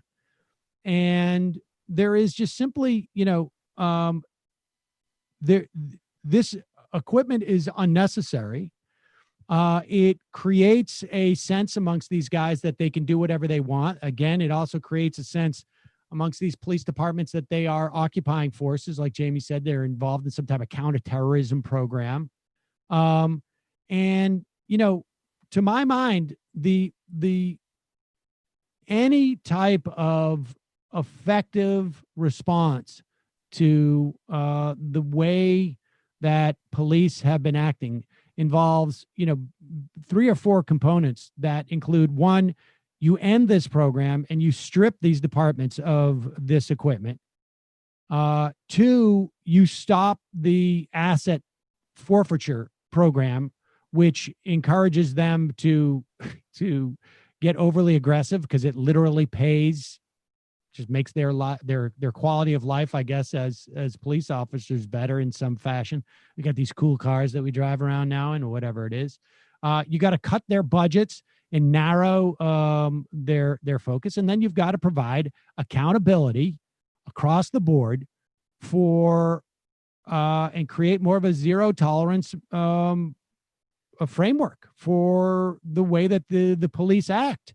And that's the only way to get them in any way to change their behavior. I just don't think that you can do sensitivity training or implicit bias training. I just don't think that works for people who have explicit bias. And what you really need to do is say consequences, period. Consequences. You cannot engage in certain behaviors without you suffering severe consequences. And I don't see any other way. I mean, these guys need to know that, like, if I fire those rubber bullets, I'm going to be held to account. These bullets are going to be counted literally. And if I fire them, I need to justify firing them, or otherwise I'm going to get in trouble, because that, just light them up and then these guys just start firing. It's insane. It's insane. Yeah. I mean, I'm certainly not against consequences for the cops who do these things. But as I've said before, the most helpful way to reduce violence in communities and keep people safer is to shrink the budgets of police departments. Austerity for the cops. Many things that the police do now they're being put in a position of handling things that should be handled by social workers, things that should be handled by addiction specialists. Like, all of these social problems have been pushed onto the cops because it's cheaper. It's way, way cheaper to increase the funding to police departments, even to the bloated level that they're at now, than to provide even a basic level of services and redistribution. Yeah, speaking of that, this is a guest we should have on, Laura Darencourt. My study of Northern backlash against the Great Migration has no policy prescription, but has a smoking gun. Police are the only public investment to increase in metro areas with more Black migration. Good faith pursuit of racial justice starts by questioning this institution. Yeah, I mean, this is, again, this is pretty basic, but you can follow the priorities of a society based upon how they spend their money. Yeah. And you can't pour money into the police force and anticipate that they're just going to be like, oh, okay, great. They're going to create business for themselves. And that's part of the problem. Yeah. Well, the Johnson administration actually knew what they needed to do. They had a comprehensive report on how to deal with the crime wave that was a very real thing in the inner cities in the 1960s. And they identified what needed to happen. They said we need a federal jobs program. We need to invest in housing and education and healthcare, because there were so many young Black men in the inner cities that couldn't find employment in the normal economy as industry and manufacturing was moving out to the suburbs and cities were being disinvested in. They knew what they needed to do. And they were also like, we need to professionalize the police. A lot of people in cities supported this because police were not doing, quote unquote, their jobs. They were not controlling crime. They were not sensitive to Black victims at all. But what ended up happening was they only invested in the police and not social programs. Why did that happen? Lots of different reasons. Partly, we just didn't have the class forces to marshal the kind of redistribution from rich to poor that would have been necessary. The labor movement was dying out. The civil rights movement was being defeated at this point in time. And these had only been like tentative coalition partners in the Democratic Party in the first place. So there are many reasons why it didn't happen. There was also a legitimate fear of a capital strike, that they would spook investors if they did too much redistribution at a time when profits were falling. So there are many, many factors that went into this, but it obviously something needs to be done about it now. Let's go to the phones. Calling from a 612 area code. I think that's Minnesota. Who's this? This is Bullprog. Bullprog in Minnesota, right? Yep, Minneapolis, right off of Lake Street. So what can you tell us? Well, I mean, I was there from the start, from Tuesday through Thursday, and then, decided to stay in and protect my block on the curfew nights. But, yeah, we all, sorry. It's all still really hard.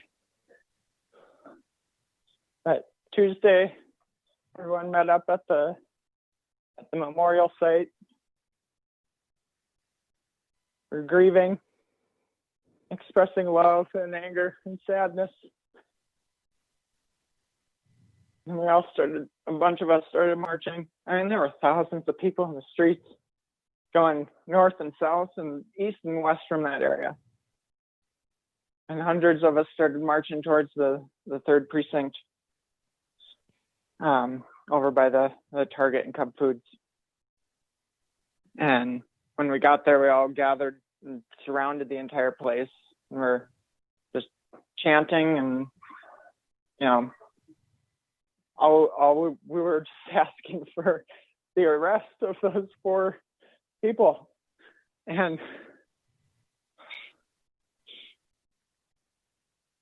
sure, people were banging on doors, but the police are protected, and they come out, and instead of some humility in the failure of their department, they start pepper spraying the front of the crowds, pissing people off.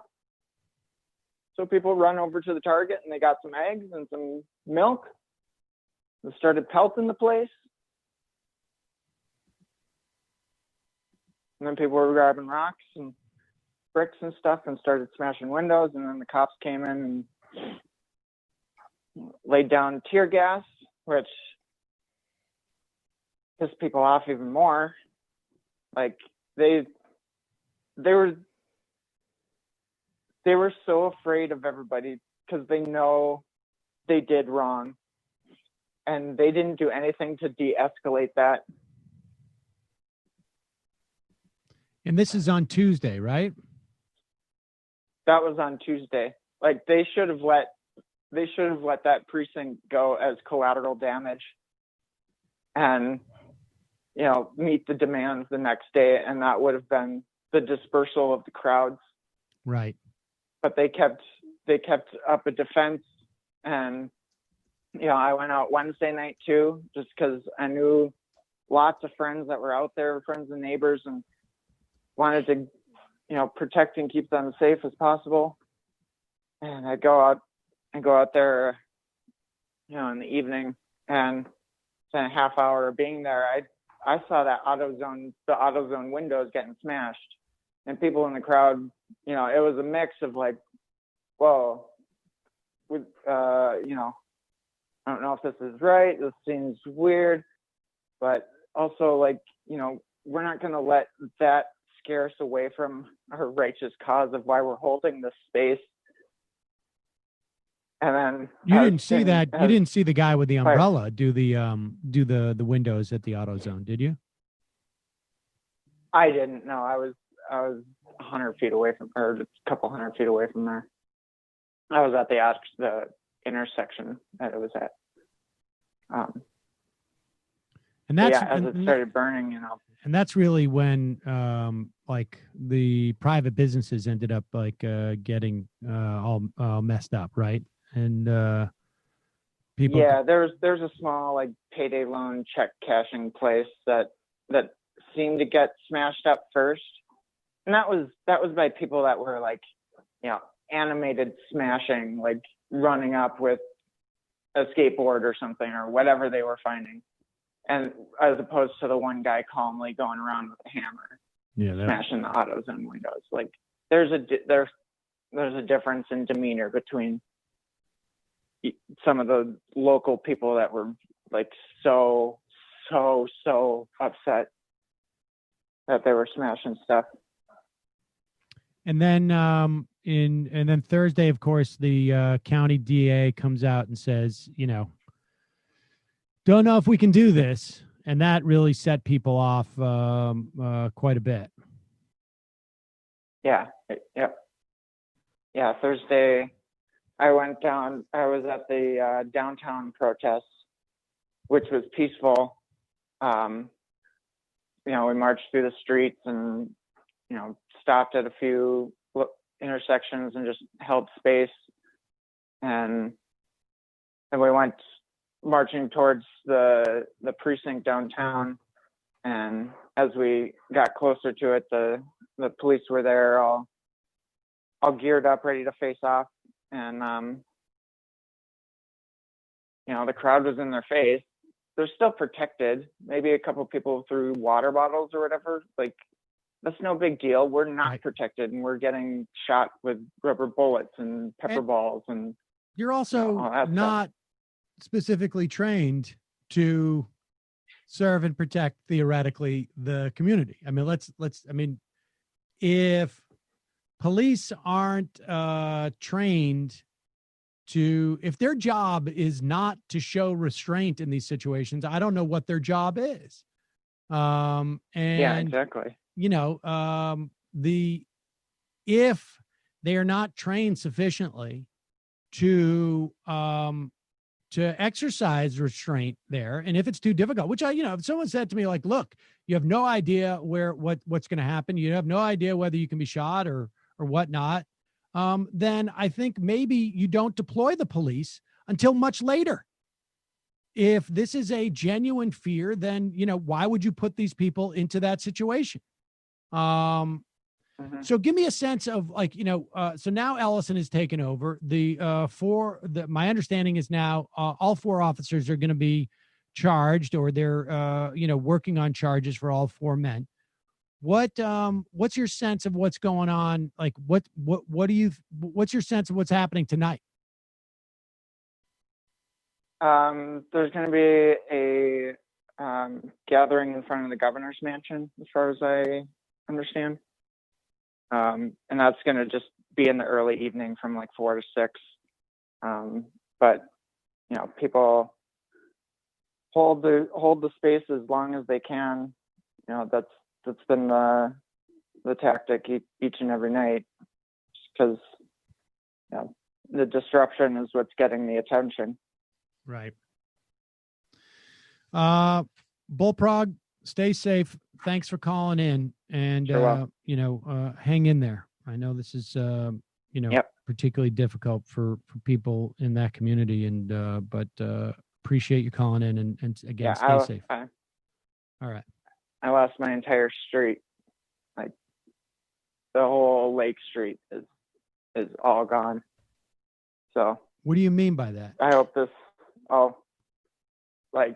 from, oh my God, I don't even know how far down it goes. I haven't gone, but both directions for miles from where I live, there's burnt down businesses, smashed up businesses, and small minority owned businesses, like the stuff that just wouldn't make sense for the movement to have destroyed.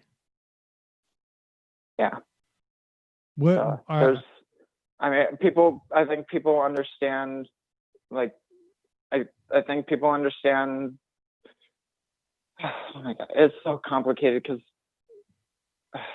it just sucks. It sucks all around.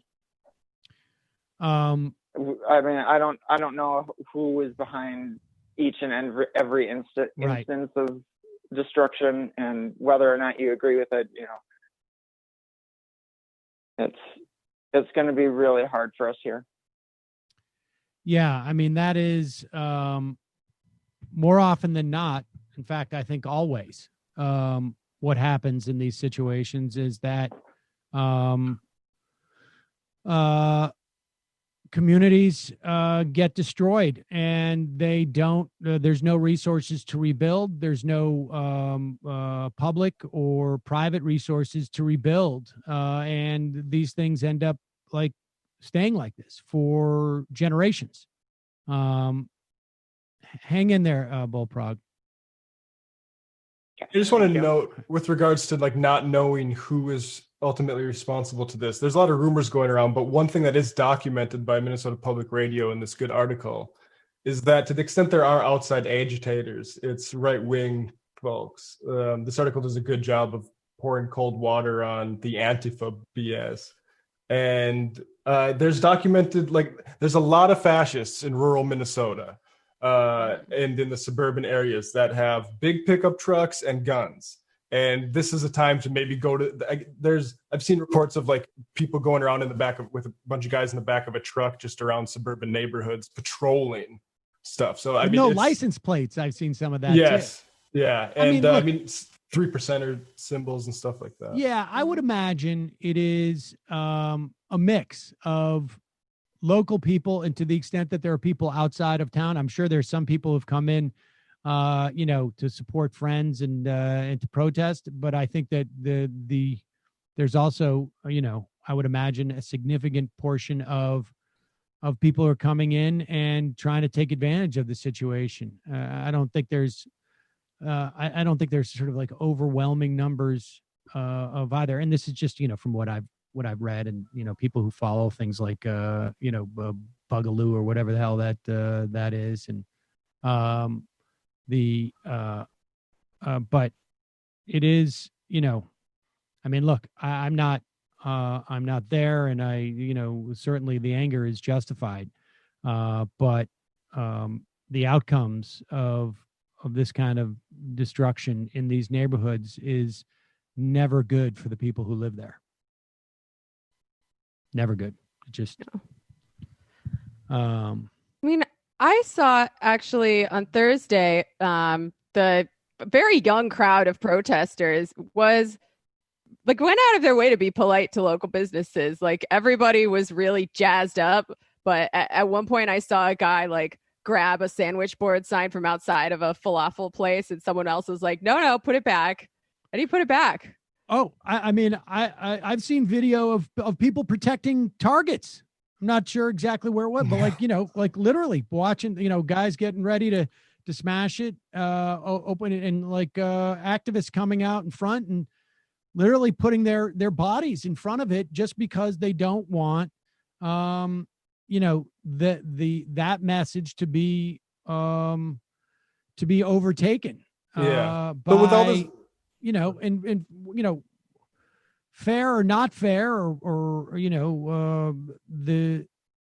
that is what will be, sort of manipulated. I mean, it's very hard, I think, to sort of like sense how different constituencies around the country see this stuff. I mean, I think my sense is that more than at any other time, there is broader, wider swaths of sympathy with the protesters than in the past. Like, I think, like, this happens 10 years ago, and there is little question in my mind that the entire narrative, like, there's nobody talking about police reform, that it's completely about how do we crack down on these people.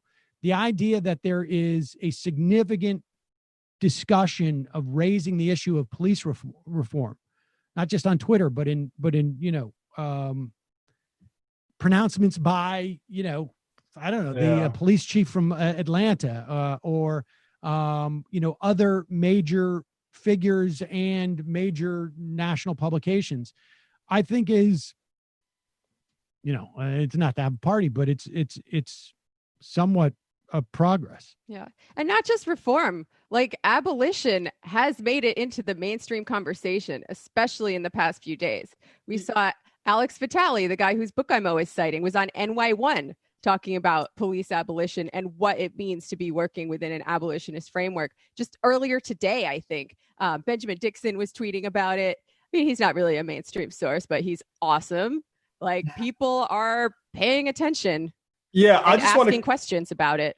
I just want to clarify my critique of the abolition thing, which is basically a communications critique, which is that it's easier to sell people on a project than it is an identity. But I will say, after being out on the protests on Saturday night, I think the importance of abolition as a framework to those actual protests is important, because, and maybe we have different positions on this, but I don't want to see the cops marching with the protesters in this thing. Like that, I don't like that. And maybe in certain police departments where they have been, reformed, like the Camden one, I guess, have been through a lot of police reforms, maybe they can march with the protesters. But I got to say, the symbolism of it is very worrisome to me.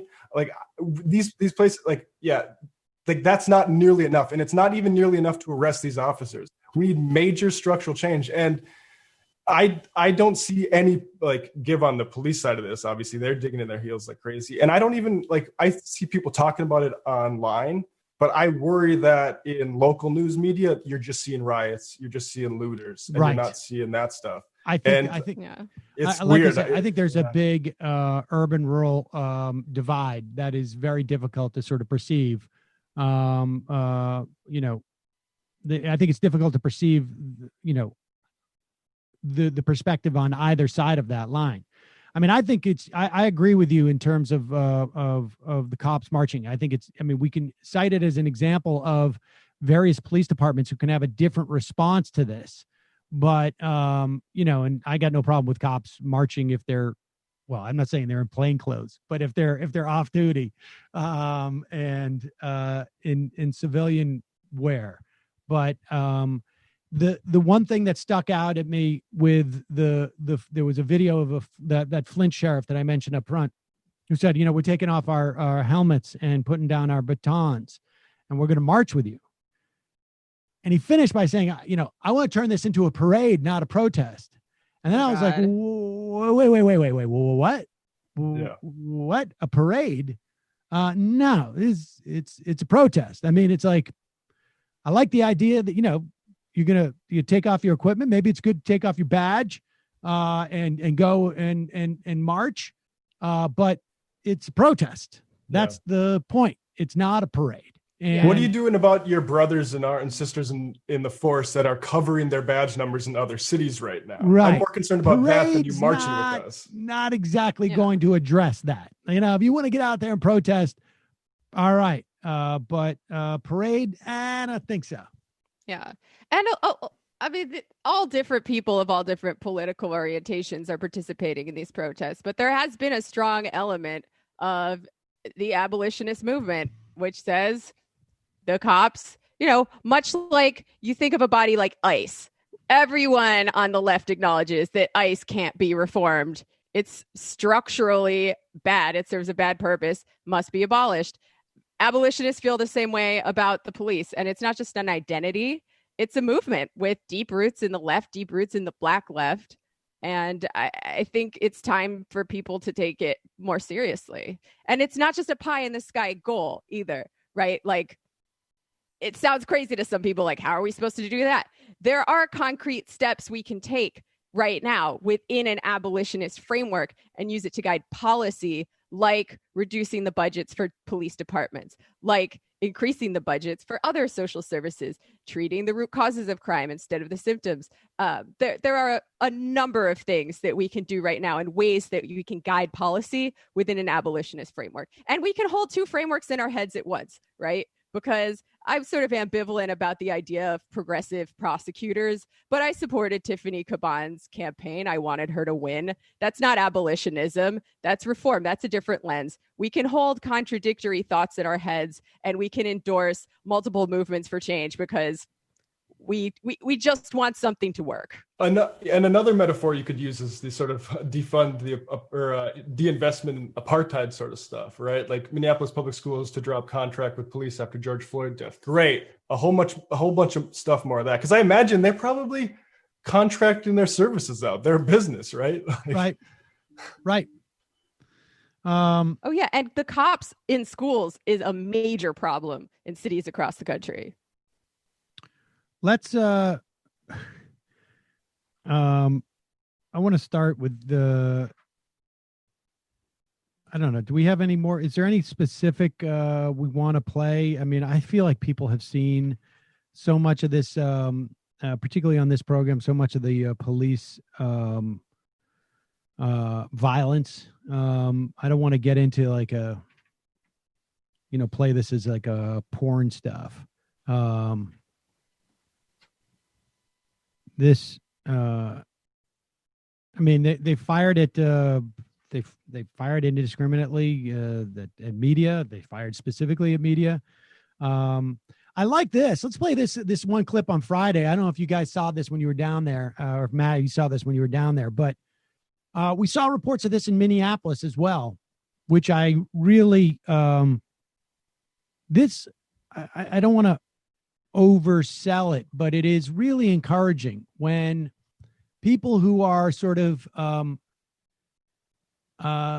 doing their jobs and then refusing to do their jobs at the service of something that's unjust. I mean, I think just like broadly speaking, that concept is far too absent in our culture, broadly speaking.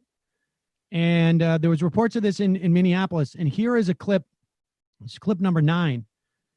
So down at Barclays, and I know I walk by this, or in normal times I walk by this every day to go to work.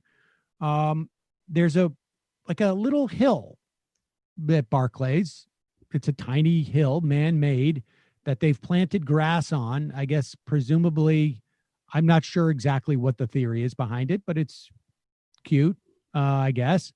And during the protest, some of the protesters walked up the hill. Now, it's quite possible that they would ruin the grass. And the police used this as an opportunity to justify whipping out their nightsticks and banging, taking full swings at people. And so people got arrested, and they commandeered a bus, an MTA bus, and the driver refused to drive it for them. And here is the protesters reacting to that realization that the bus driver has refused to, I'm not partaking in this. Good for him.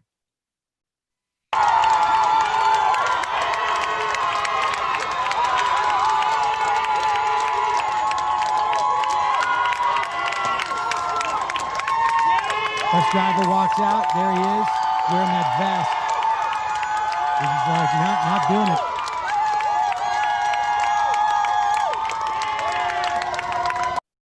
I'm not paid to bus protesters down to the police station. That's not my job. Hell yeah. I mean, first of all, bus drivers are great and deserve all the respect in the world. I mean, just across the board. But like, this is what solidarity looks like. This is how we break the power of this bad, oppressive institution. We have regular working class people standing together and siding with each other rather than the state and rather than the violent arm of the state. I mean, something that felt qualitatively different for me in these protests is going back to all the other things I've been involved with, Occupy Wall Street, Black Lives Matter. The cops always felt like this all-powerful force. They were chasing the protesters around. There was really no direct, there was no way to directly confront them. It was just an army of cops, a line of cops. You couldn't possibly stand up against them. And I think we're seeing, for the first time in modern history, really, people, you're seeing the cracks in their power. Like, people are standing up to them and they're winning. Yeah. Like the cops retreated from a police precinct and it got burned down in Minneapolis. And that feels like something new in the world. And maybe it's like when someone like breaks the record for running a mile, you know, and then other people all over the world realize that they can do it too. Maybe that's this moment. I don't know. I must say, going out on Saturday and walking down Flatbush and having all the oncoming traffic honking their horn in support as the cops on the other side, like, basically guard that precinct, it was a pretty amazing experience. But yeah, these everyone supports these. Hey, let's check in on Fox and Friends and see. This is the light morning show on Fox where they, toss around ideas like maybe we should do some carpet bombing of our own citizens, or send in an elite squad of military personnel to deal with this situation. Of course, this is Tom Cotton, maybe our next president. After Donald Trump, who knows? But this guy is waiting in the wings. And here he is suggesting it's time for the 101 Airborne to maybe be activated.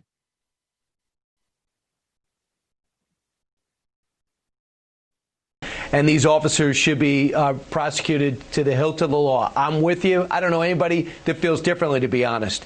However, in 33 cities, we have a curfew. In 41 states, we have unrest. In 27 states, we brought up the National Guard. And none of it outside Minneapolis seemed effective. If you're the president in the Oval Office today, what can you do to bring order back in the country? Pause it for 1 second. Now, I just want to say that this is sort of an unfair question because, of course, the president was not in the Oval Office. He was in a bunker because he was very worried about the protesters out in front of the White House. And they thought it would give him indigestion. I suspect it was just a way to like keep him from watching TV during this. But nevertheless, continue with the video. You're right, Brian, that the riots and the anarchy we've seen across the country have nothing to do with the death of George Floyd. In Washington, D.C., they set fire to a historic church attended by every president since James Madison. They defaced the Department of Veterans Affairs and the World War II Memorial, which honor our veterans. They defaced the Lincoln Memorial, a temple in which we remember the great emancipator. What the president can do is say that justice will be done in accordance with law for George Floyd, and we will always respect the right of peaceful protest, as many of these cities saw in the daytime. But the rioting, the anarchy, and the looting ends tonight. If local law enforcement is overwhelmed, if local politicians will not do their most basic job to protect our citizens, let's see how these anarchists respond when the 101st Airborne is on the other side of the street. And you're a guy from the infantry. You know what an organized opposition is, and this seems to be an organized opposition. And lastly, oh my God. First off, there's something called posse comitatus. And I think the way they should respond if the 101 Airborne is across the other side of the street is be like, this is unconstitutional, incidentally. Guy who always goes on and cites the Constitution. Will also say, like, the idea of the president saying we respect peaceful protest, maybe you should go back and look at what Colin Kaepernick was doing in terms of, like, this is exactly what he was protesting. And there was a a concerted effort to smear, a successful one, frankly, to smear the guy, to keep him from earning a living, to demonize him. I mean, it was far more cohesive in many respects than the police response that we're seeing. So I don't know, like where are all the conservatives who watch Fox and Friends, who were always concerned about the founding fathers, with Tom Cotton basically saying we should bring the military in to deal with where was he when you had armed people going into the Michigan State House? Should we have brought in the 101 Airborne to deal with those folks? It's unbelievable. He's going to be he's going to be a guy who's going to run for president.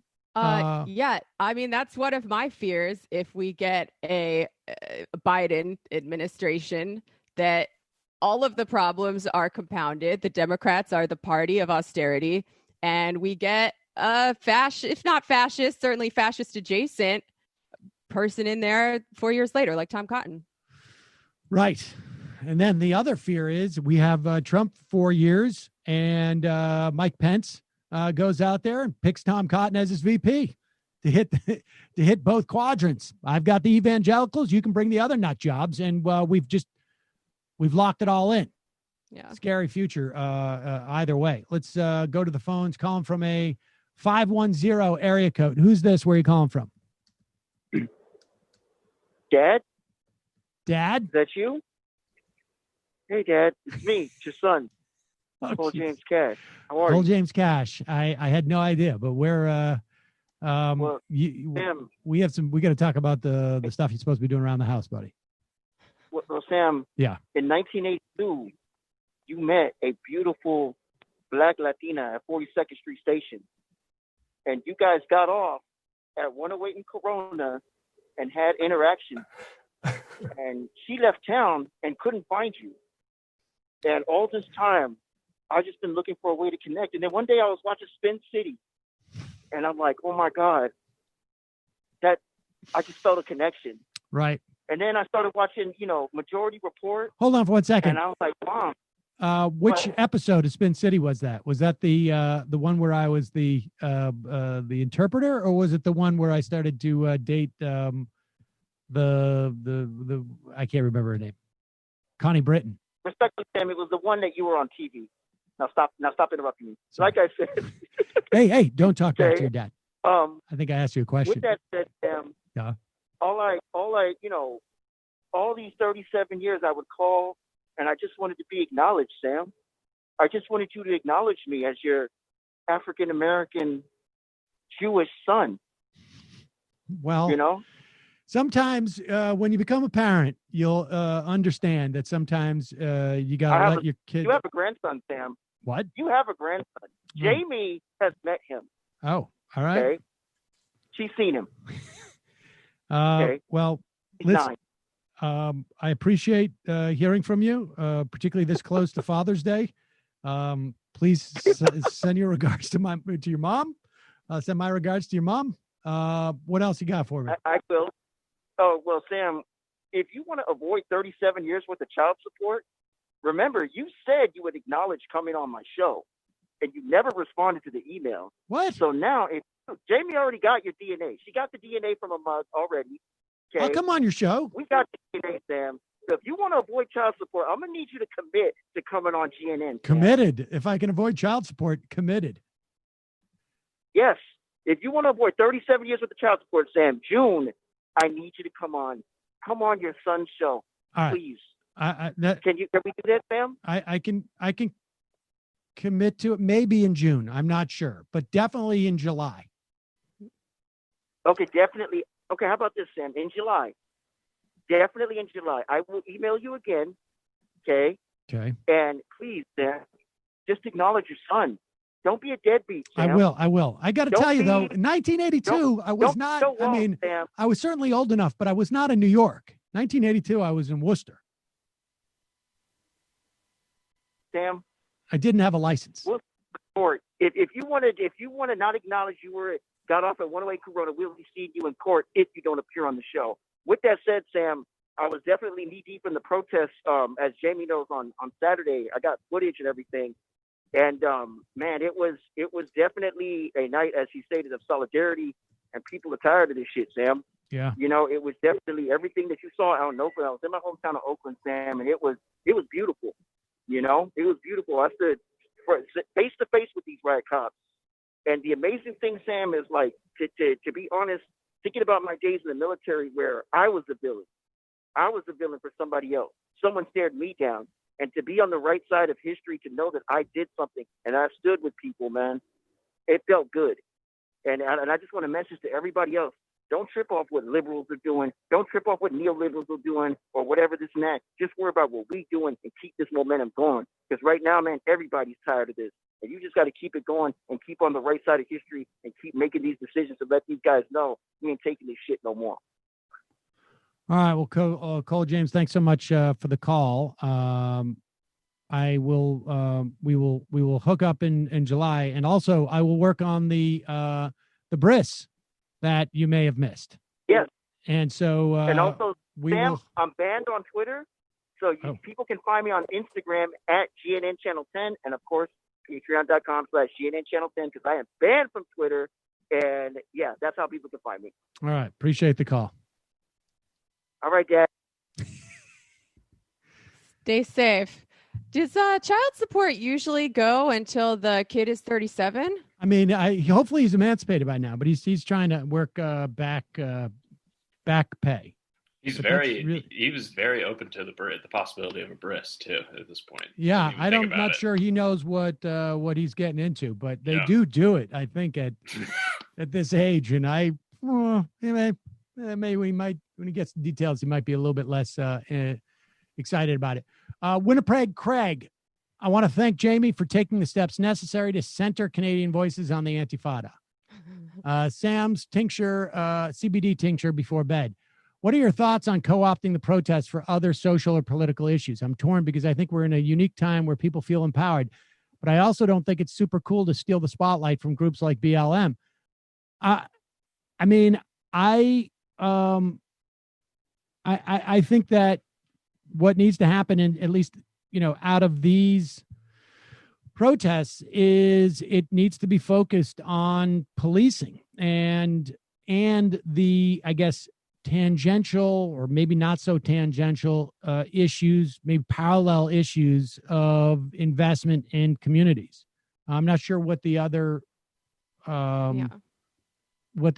social or political issues you're talking about, but and again, much of the work needs to be done on the local level because there isn't necessarily I don't think that you could pass a federal law that says, this came up with Scott Roberts. There's no federal law that you could pass that says everybody's got to cut their budgets, their police department budgets by 50%. Now you could tether federal funds, which a lot of these municipalities, if not all on some level, or states rely on. I mean, almost like the analog would be when the federal government got states to raise the drinking age by tying federal highway funds, making it contingent upon them raising their drinking age. So, I mean, there's some work you can do there, but a lot of it's going to be local. Yeah. I mean, these things are all connected. It makes sense to protest at the same time that you're protesting against the police and bloated budgets for police departments. It makes sense to also demand the kind of community investment that would help prevent crime before it starts, right? You got to treat the root causes of crime by investing in jobs, healthcare, and education. Also, the state versus federal thing is tricky because a lot of social welfare programs are created and funded at the federal level, but the police departments are generally locally administrated. So it's hard for states to tie those two things together, but they certainly should. Zambri, Biden with another asinine comment today suggesting cops can simply shoot unarmed people in the leg instead of the chest. Yeah, we'll play that tomorrow. Is that really? Did he I really just say saw that? that in my feed. Oh, jeez. He's entirely unable to respond appropriately to anything that's happening right now and seems determined to lose this election. Can we pull that? That's just give me a minute. Colin from Nebraska. Omaha protest this weekend. On Saturday, Jake Gardner, a bar owner and known racist, shot and killed James Scurlock, 22-year-old black man. Video on Twitter here of the murder. Oh, Jesus. Yeah. I don't want to see that. Yeah. The murderer, former Marine, posted the night before the murder on Facebook. Just when you think, what else could 2020 throw at me? And you have to pull 48 hours of military-style fire watch. Jeez. I mean, everyone looks at me like I'm crazy when I say that it's a good idea to have an armed left, because there might be situations where the police retreat or the police support, at least tacitly, the fascists. They're on the side of the fascists. And in a situation like that, I don't want white power militias to be the only people with guns. I'll just say to anybody thinking about making the choice, take safety as seriously as you've taken anything in your life. In terms of going out there. If you're going to have a gun, if you're going to buy a gun, don't go out there with a gun. But I mean, if anybody's thinking about like the way things are going, I want a gun for personal protection. Don't do that lightly.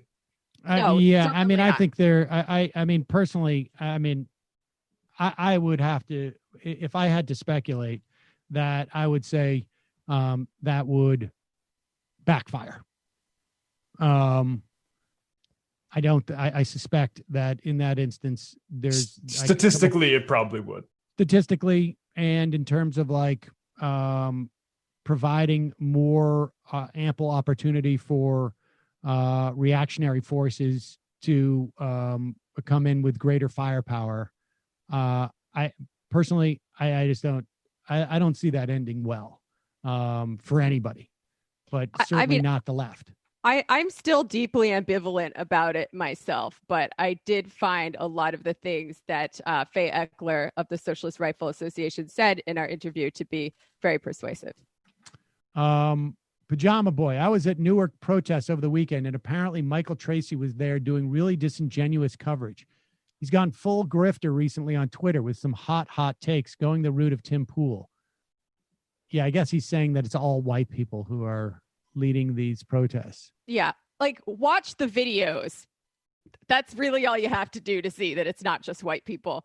Also, like, we should resist the efforts by Michael Tracy or by the liberal media or by anybody to try to divide us up on the basis of race. Yeah, Michael Tracy's on the pay no mind list. White people should be going to these protests. They should be putting themselves in harm's way. They should be using their privilege however they can to get between other people and the cops, take arrests. Like, we need everybody on board for this. We need the entire multiracial working class. Yeah, and I'll just say the implication that the anger here is coming from white people was not what I witnessed when I walked up and down Flatbush. I'll just say that. Yeah, come to New York. Come to a crowd in Flatbush of protesters and say that to their faces. Doesn't he live in New York? I feel like he lives on the internet. Not sure where he's at. I have to be honest that I've had him muted for quite some time. So, Binder Dad just got this in my mail. Best news in a long time. Your order 1358 from the Majority Report store is on the way.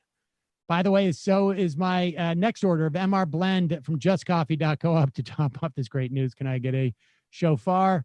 Also, Old Matt tweeted out this compilation of attempted vehicular murder by cops and other a-holes. Yeah, folks should check that out. Old Matt at Matt Binder on Twitter. Here is Binder's dad's shofar.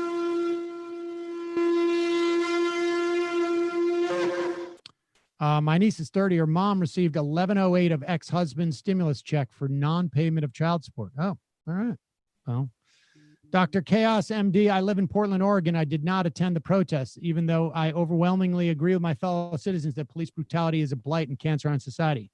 I did not attend the protests out of fear of the police and their reaction. While I recognize my own individual upbringing and society at large have conditioned me to be conflict averse, I still feel like a coward, and I'm ashamed of myself. I don't have these feelings toward anyone else who did not attend either, since the decision to join the movement in the streets is one people have to make for themselves with their own unique set of circumstances. But I know I made the wrong decision for me. When I say that I have solidarity with people in the streets, I want it to mean something, and I promise I will not continue to sit this fight out. Injustice committed against the people by the institution that claim to represent justice is always abhorrent and must be fought against. From the bottom of my heart, I want to apologize to everyone. Well, look, I mean, I should tell you, I think you're being a little bit hard on yourself. I think your sense of wanting to be out there, if you feel it was the wrong decision for you, then fine. I think there's a lot of other things you can do to support people who are out there on the front lines. Like there's a lot of, you can find Twitter threads where you can contribute to bail funds is very helpful. And you can amplify messages for people and, try and maybe avoid, if there are pictures or videos that are being, traded on social media, try and encourage people not to do that. If it's something that you think could get protesters in trouble. I mean, there's a lot of things you can do to help the people who are being helpful. And, you got to do also what feels right for you. But I would extend the same empathy and benefit of the doubt that you're extending to other people to yourself, and do what makes yourself feel comfortable, and don't put yourself in a position of, if you head out there, good, but don't put yourself in a position of trying to push yourself too far outside of your comfort zone, too far out of your comfort zone, and put yourself in any type of danger, because that wouldn't be good for anybody. That's all I can say for that. Guys, you've been out there. What, you feel any different? Different like how? Well, I don't know. I mean, I found the protest last night to be overwhelmingly positive. It was a positive expression of solidarity. There was some real comradeship and fellowship between people in the streets of all different races and genders and ages, although it was, a fairly young crowd, I will say. It does feel a little bit different than protests that we've seen before, where the cops are just this all-powerful army. And I think part of it is because the protests were spread out so much throughout the city, they just couldn't be everywhere at once. Like, we took the Manhattan Bridge and walked across it, and the cops were nowhere in sight for most of the time that I was with this part of the march. We were blocking traffic in Manhattan, on the Manhattan side of the bridge, holding a rally. So people from Black Lives Matter were speaking. And it feels a little bit different. The solidarity felt really good. I think we need to keep it going. I am worried about what's going to happen if and when they start firing live rounds at protesters, because that's going to be a real turning point in the movement. Either everyone's going to get scared, it's going to peter out, or people will get even angrier. And I could see it going either way. Let's go to the phones. Calling from a 702 area code. Who's this? Where are you calling from? 702. 702. Hey, Sam, can you hear me? Oh, yeah. 702. Hey. Can you hear me, Sam? Yeah. Who's this? Okay. It's Bro Flamingo. I'm sorry about that. Bro Flamingo from Las Vegas. How are you? I'm all right. Our last conversation, we kind of got cut off a little bit. I just want to say I wasn't advocating for as a mass strategy to not vote for Joe Biden. That's just something personal I was doing. Right. I just want to be clear, because I don't advocate that as a strategy. The one thing I want to say, Sam, is Bro Flamingo, will you do me one favor? on. Just back off. Some phones, for whatever reason, for the system, sometimes break up. So just back off just a little bit. Okay, do you hear me better now? Yeah, that's great. Okay, excellent. So I just basically want to say a couple of things real quick. Look, we just see now, there's two sides to choose. I just see a lot of things now that's just showing a lot of white supremacists who are running around. There's a lot of violence, a lot of police violence. And these guys are unrestrained animals. These guys are racist animals. The cops have to be punished. Because, Sam, like we always talk about, that's why I love listening to your show, because I get so informed. But the one thing I'm very, very interested in is punishment for these cowards. I want them punished. You know what I'm saying? Because otherwise, they're going to keep doing the same thing.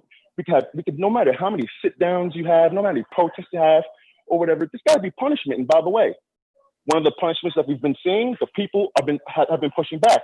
I like that, but there has to be structural reform. But, you know, there's all this talk about, you know, we need to come together and, you know, X, Y, Z. And also, by the way, you guys made a great point. The police sitting there marching with the protesters, that's cop propaganda, dude. Cop propaganda 101, that's an op. Right. Okay, these guys are dyed-in-the-wool white supremacists, a lot of them. And by the way, one more thing, Sam, and I'll let you guys go. You could talk about it. I think this guy has been around for a while, Sam. And, you know, this guy's been around for a while. But I think it's worth calling his name out again. There's a guy named David Grossman. It's a psycho cop, just an absolute lunatic. He wasn't even a cop, actually, Sam. He was actually a former Army Ranger, and he goes around 200 days a year, you know what I'm saying, telling cops how to override the condition of non-killing. This guy is an absolute lunatic, and he goes around, and listen, okay, we all know these guys will sit there and be like, oh, I'm not racist, whatever. We all know these guys have informal networks of thugs, racists, and Klan members. And before I jump, big shout out to Jamie for having my back in the last time we talked. I love you. I love all you guys, but thank you, Jamie. Get those rose emojis up. Solidarity. And look, dude, I don't like the police. I don't like the police. They need to be changed. And I support everybody out there. And do not let any of these racist dead-enders knock you off your square or reduce your power. You know what you do with the racist dead-enders? You sit there, you keep marching. And you know, if you sit there, you know, get a little violent, whatever, you know what to do. I'm not going to advocate anything, but you know what to do. Appreciate the call. Left is best, guys. Take care. Thanks. Left is best. Like how he made that last sign off to be really distorted. Let's play this clip. You know, this is the thing is that, and there's still time, I guess, theoretically anyways. I mean, New York primary coming up, folks. And certainly the House, Nancy Pelosi, I think Democratic lawmakers will be in the House and be able to vote maybe for, I don't know. I mean, this is not really an exaggeration. 4 or 5 weeks between now and the election. Like their whole strategy as the leadership of the Democratic Party is to do as little as possible, regardless of what happens, right? Like, you know, one could imagine that 6 months ago, they're saying, we got to make this a referendum on Donald Trump. We'll keep any legislation from passing. We'll try and stop some judges. They're not doing a very good job of that. But we're just not going to do anything. We're just going to lay low. Well, what if there's, let's say, I don't know, a pandemic and a potential, greater depression? Oh, well, in that case, we'll have to do something, of course. But what if there's also like you start getting like mass protests and uprising because of some extraordinary violence by the police? Well, of course, you know, we're not going to sit idly by and do that. Like, it's almost impossible to imagine that conversation that was their plan, but that seems to be the plan. It doesn't matter. The world could be on fire. We're just going to hang back and not offer any real substantive solutions or anything that is in any way going to be even remotely controversial with even those people who would never in a million years support a Democrat. And so when we see, and it's one thing to do that, but God, man, it's like Joe Biden every week. He's like, well, no, not only am I not going to offer anything that is in any way forward leaning, right? I'm also going to say stuff, well, right, let's see if we can do this once a week. That is just like, maybe it's 1,000 paper cuts, but it's going to basically show like, oh, not only am I just going to try and make this a referendum on Trump, but I can't even effectively do that because I need to say things to alienate my own voters. Listen to this. And the idea that instead of standing there and teaching a cop when there's an unarmed person coming at him with a knife or something to shoot him in the leg instead of in the heart is a very different thing. There's a lot of different things that can change. That's one of the things that you talk about. If an unarmed man with just a knife is coming at you, you shoot him in the leg instead of the heart. Like the problem is marksmanship. Like, I mean, these are prepared remarks. He's sitting there with notes in his hands. The problem is his perspective on this is just fundamental. I'm sure he was off script. I don't think anybody was writing like, oh, do the whole proposal where it's like, they're just going to shoot him in the legs, not the heart. That's a great proposal. Hey, Bill, good job coming up with the old shoot him in the leg instead of the heart proposal for police reform. That's a good one. I got to make sure I write that one down. I mean, this is just like in the back of his head. Like these are the ideas because he has no real interest or engagement in these things. And at the very least, someone's going to say, hey, when you got no ideas, better just to say nothing. No. He's tweeting out things like, if we are complacent, if we are silent, we are complicit in perpetuating these cycles of violence. Zero chance that Joe Biden is articulating those words. No. I mean, his political identity was forged at a time when these punitive measures were first arising. And on some level, he's telling the truth when he was like, oh, Black communities and white ones wanted us to do something about all the crime.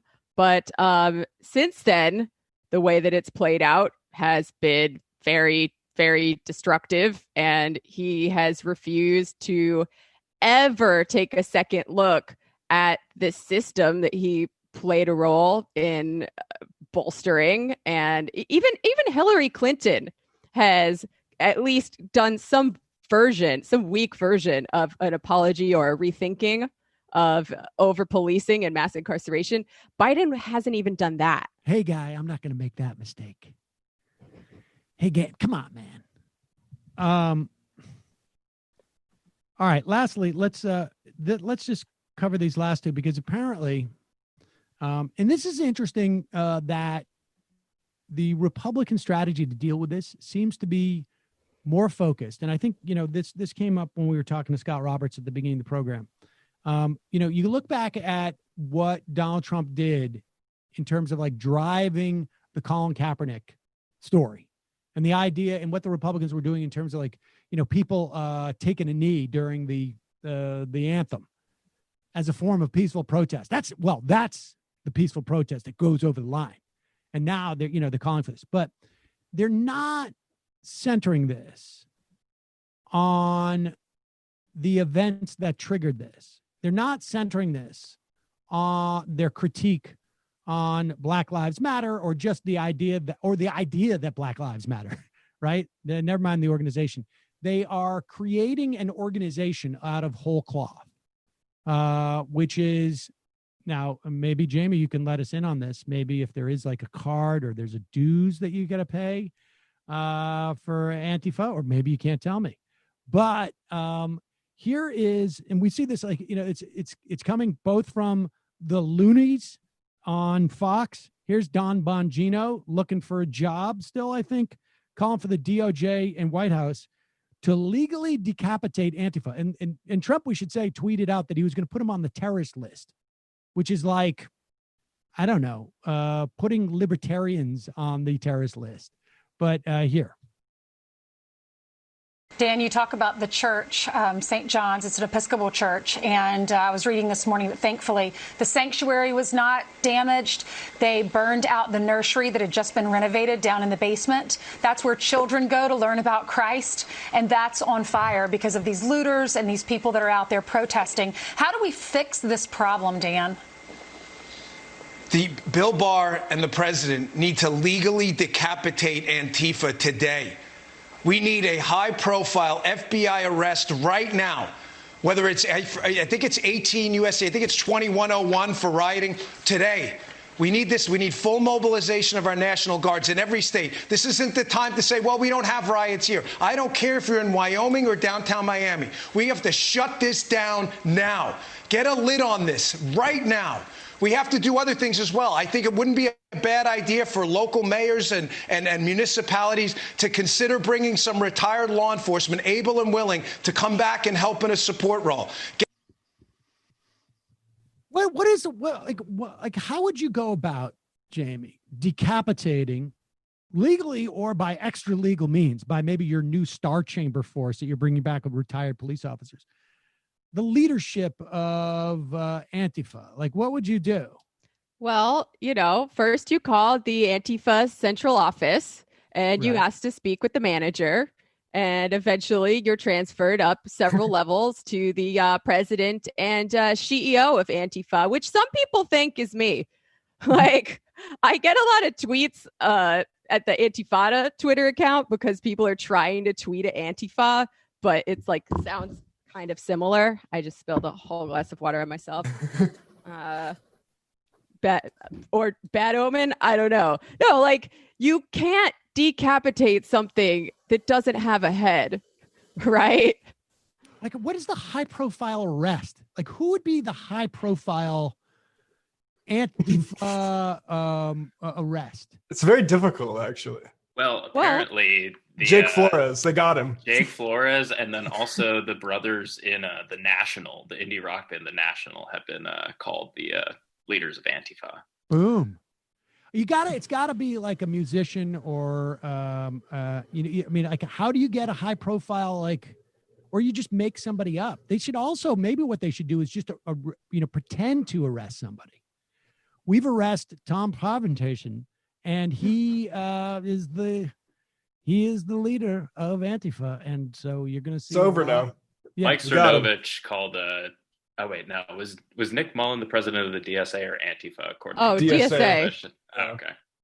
Or what you do is you just say, we got Tom Frevenheisen, and he's number 2. We got the number 2 at Antifa, because that's the way that they do it always. We used to always get the number. There was like about 40 number 2s involved in Al Qaeda, and so you can keep doing it without running out of people. Now, lest you think that it is just Dan Bongino making up this sort of idea that there's an organization of Antifa, that you can go in, do a high profile arrest, take this guy or this gal off the playing field, the theater, take them out of theater. Lest you think it's just, former NRA hosts who are looking for a job saying this on Fox and Friends. No, this goes all the way to the top. Here is, what's her name again? Kayleigh McEnany. What's her name? Kayleigh McEnany. Got it. McEnany, the chief spokesperson for the President of the United States. I know many are asking the president to please give an Oval Office address on these riots because our country is just experiencing so much chaos right now. Have there been conversations with him about that? Do you think he'll say yes to that? The president has addressed this repeatedly. So I looked, and going back to the first day he saw this video, he has addressed the absolutely horrific video of George Floyd. He's routinely addressed, both in his remarks less than 48 hours ago, the issue of law and order in our streets. He's issued several statements. But here's the thing, Ainsley, a national Oval Office address is not going to stop Antifa. What's going to stop Antifa is action. And this president is committed to acting on this. He has several meetings pertaining to that today. And that's his focus right now, is acting and keeping our streets safe. The so-called progressives are actually regressive. He's getting. Are we going to see pictures from the what is the war room in the what do they call that? The skiff. That's where do they do all where they're planning their attack on Antifa? The Situation Room. The Situation Room. Does he sit around? It's like diagrams. Here's the Intifada. Gorka has Here's the several Intifada. plans. Here are the Trailbillies. Instead of the Abbottabad mansion, it's like where Jake Flores lives. Right. We're gonna visit Jake Flores again, I guess. That's what they're all saying around the thing. Yep. Yep. The Teenage Mutant Ninja Turtles lair. But where, why, let me ask you this. Just I want a quick answer from everybody. Why is it just simply as simple as that Trump feels that he can peel off still a number of African Americans, and he doesn't alienate like some suburban Republicans if he doesn't put his full racist, let his racist flags fly, that they're making it about Antifa? Yeah, maybe. I mean, the cops did kill a black man on camera in a very, very egregious way this time, to the point where most people, even Sean Hannity, have to admit that it was bad that happened and something should happen as a result. But they've been doing this game the whole time where they're trying to peel off the quote unquote legitimate protesters from the illegitimate protesters and make it look like all of this incredible rage is not organically the rage of Black and brown communities. It's just a bunch of spoiled white anarchists from, I don't know, they think they're coming in from like the rural parts of the country to cause trouble in the cities and cause destruction and mayhem. It's also a very old narrative that Black and brown uprisings have been orchestrated, right? Because brown people can't think for themselves. They're being orchestrated by white people. And usually what that actually means is the Jews. Yeah, it's like a Jim Crow narrative, basically. Like they're coming, we're all fine down here. I mean, we got a few bad apples, we take care of them, but it's these outside agitators that are really, really rousing things up. Yeah, it's the exact same thing as the Mississippi burning, basically. All right, guys. Well, I'm sorry, we're out of time. Wish we could take more phone calls, but we will be back here tomorrow. Stay safe. If you're going out on the streets tonight, stay safe. Be careful. It is dangerous, and a lot of people have been hurt, and the cops are not showing much restraint, if at all. So go with somebody. Yeah, that's a good idea. And also you can find online easily, I think, particularly on Twitter, you can search your specific locality. You have things like the number of your local legal services, and et cetera, et cetera. I mean, there's a lot of different things that you can know going out there, maybe things to bring, make sure you have, be prepared for, particularly in the areas, different areas, just be prepared for any of the possible things that could be thrown at you. So stay safe, and we will see you tomorrow.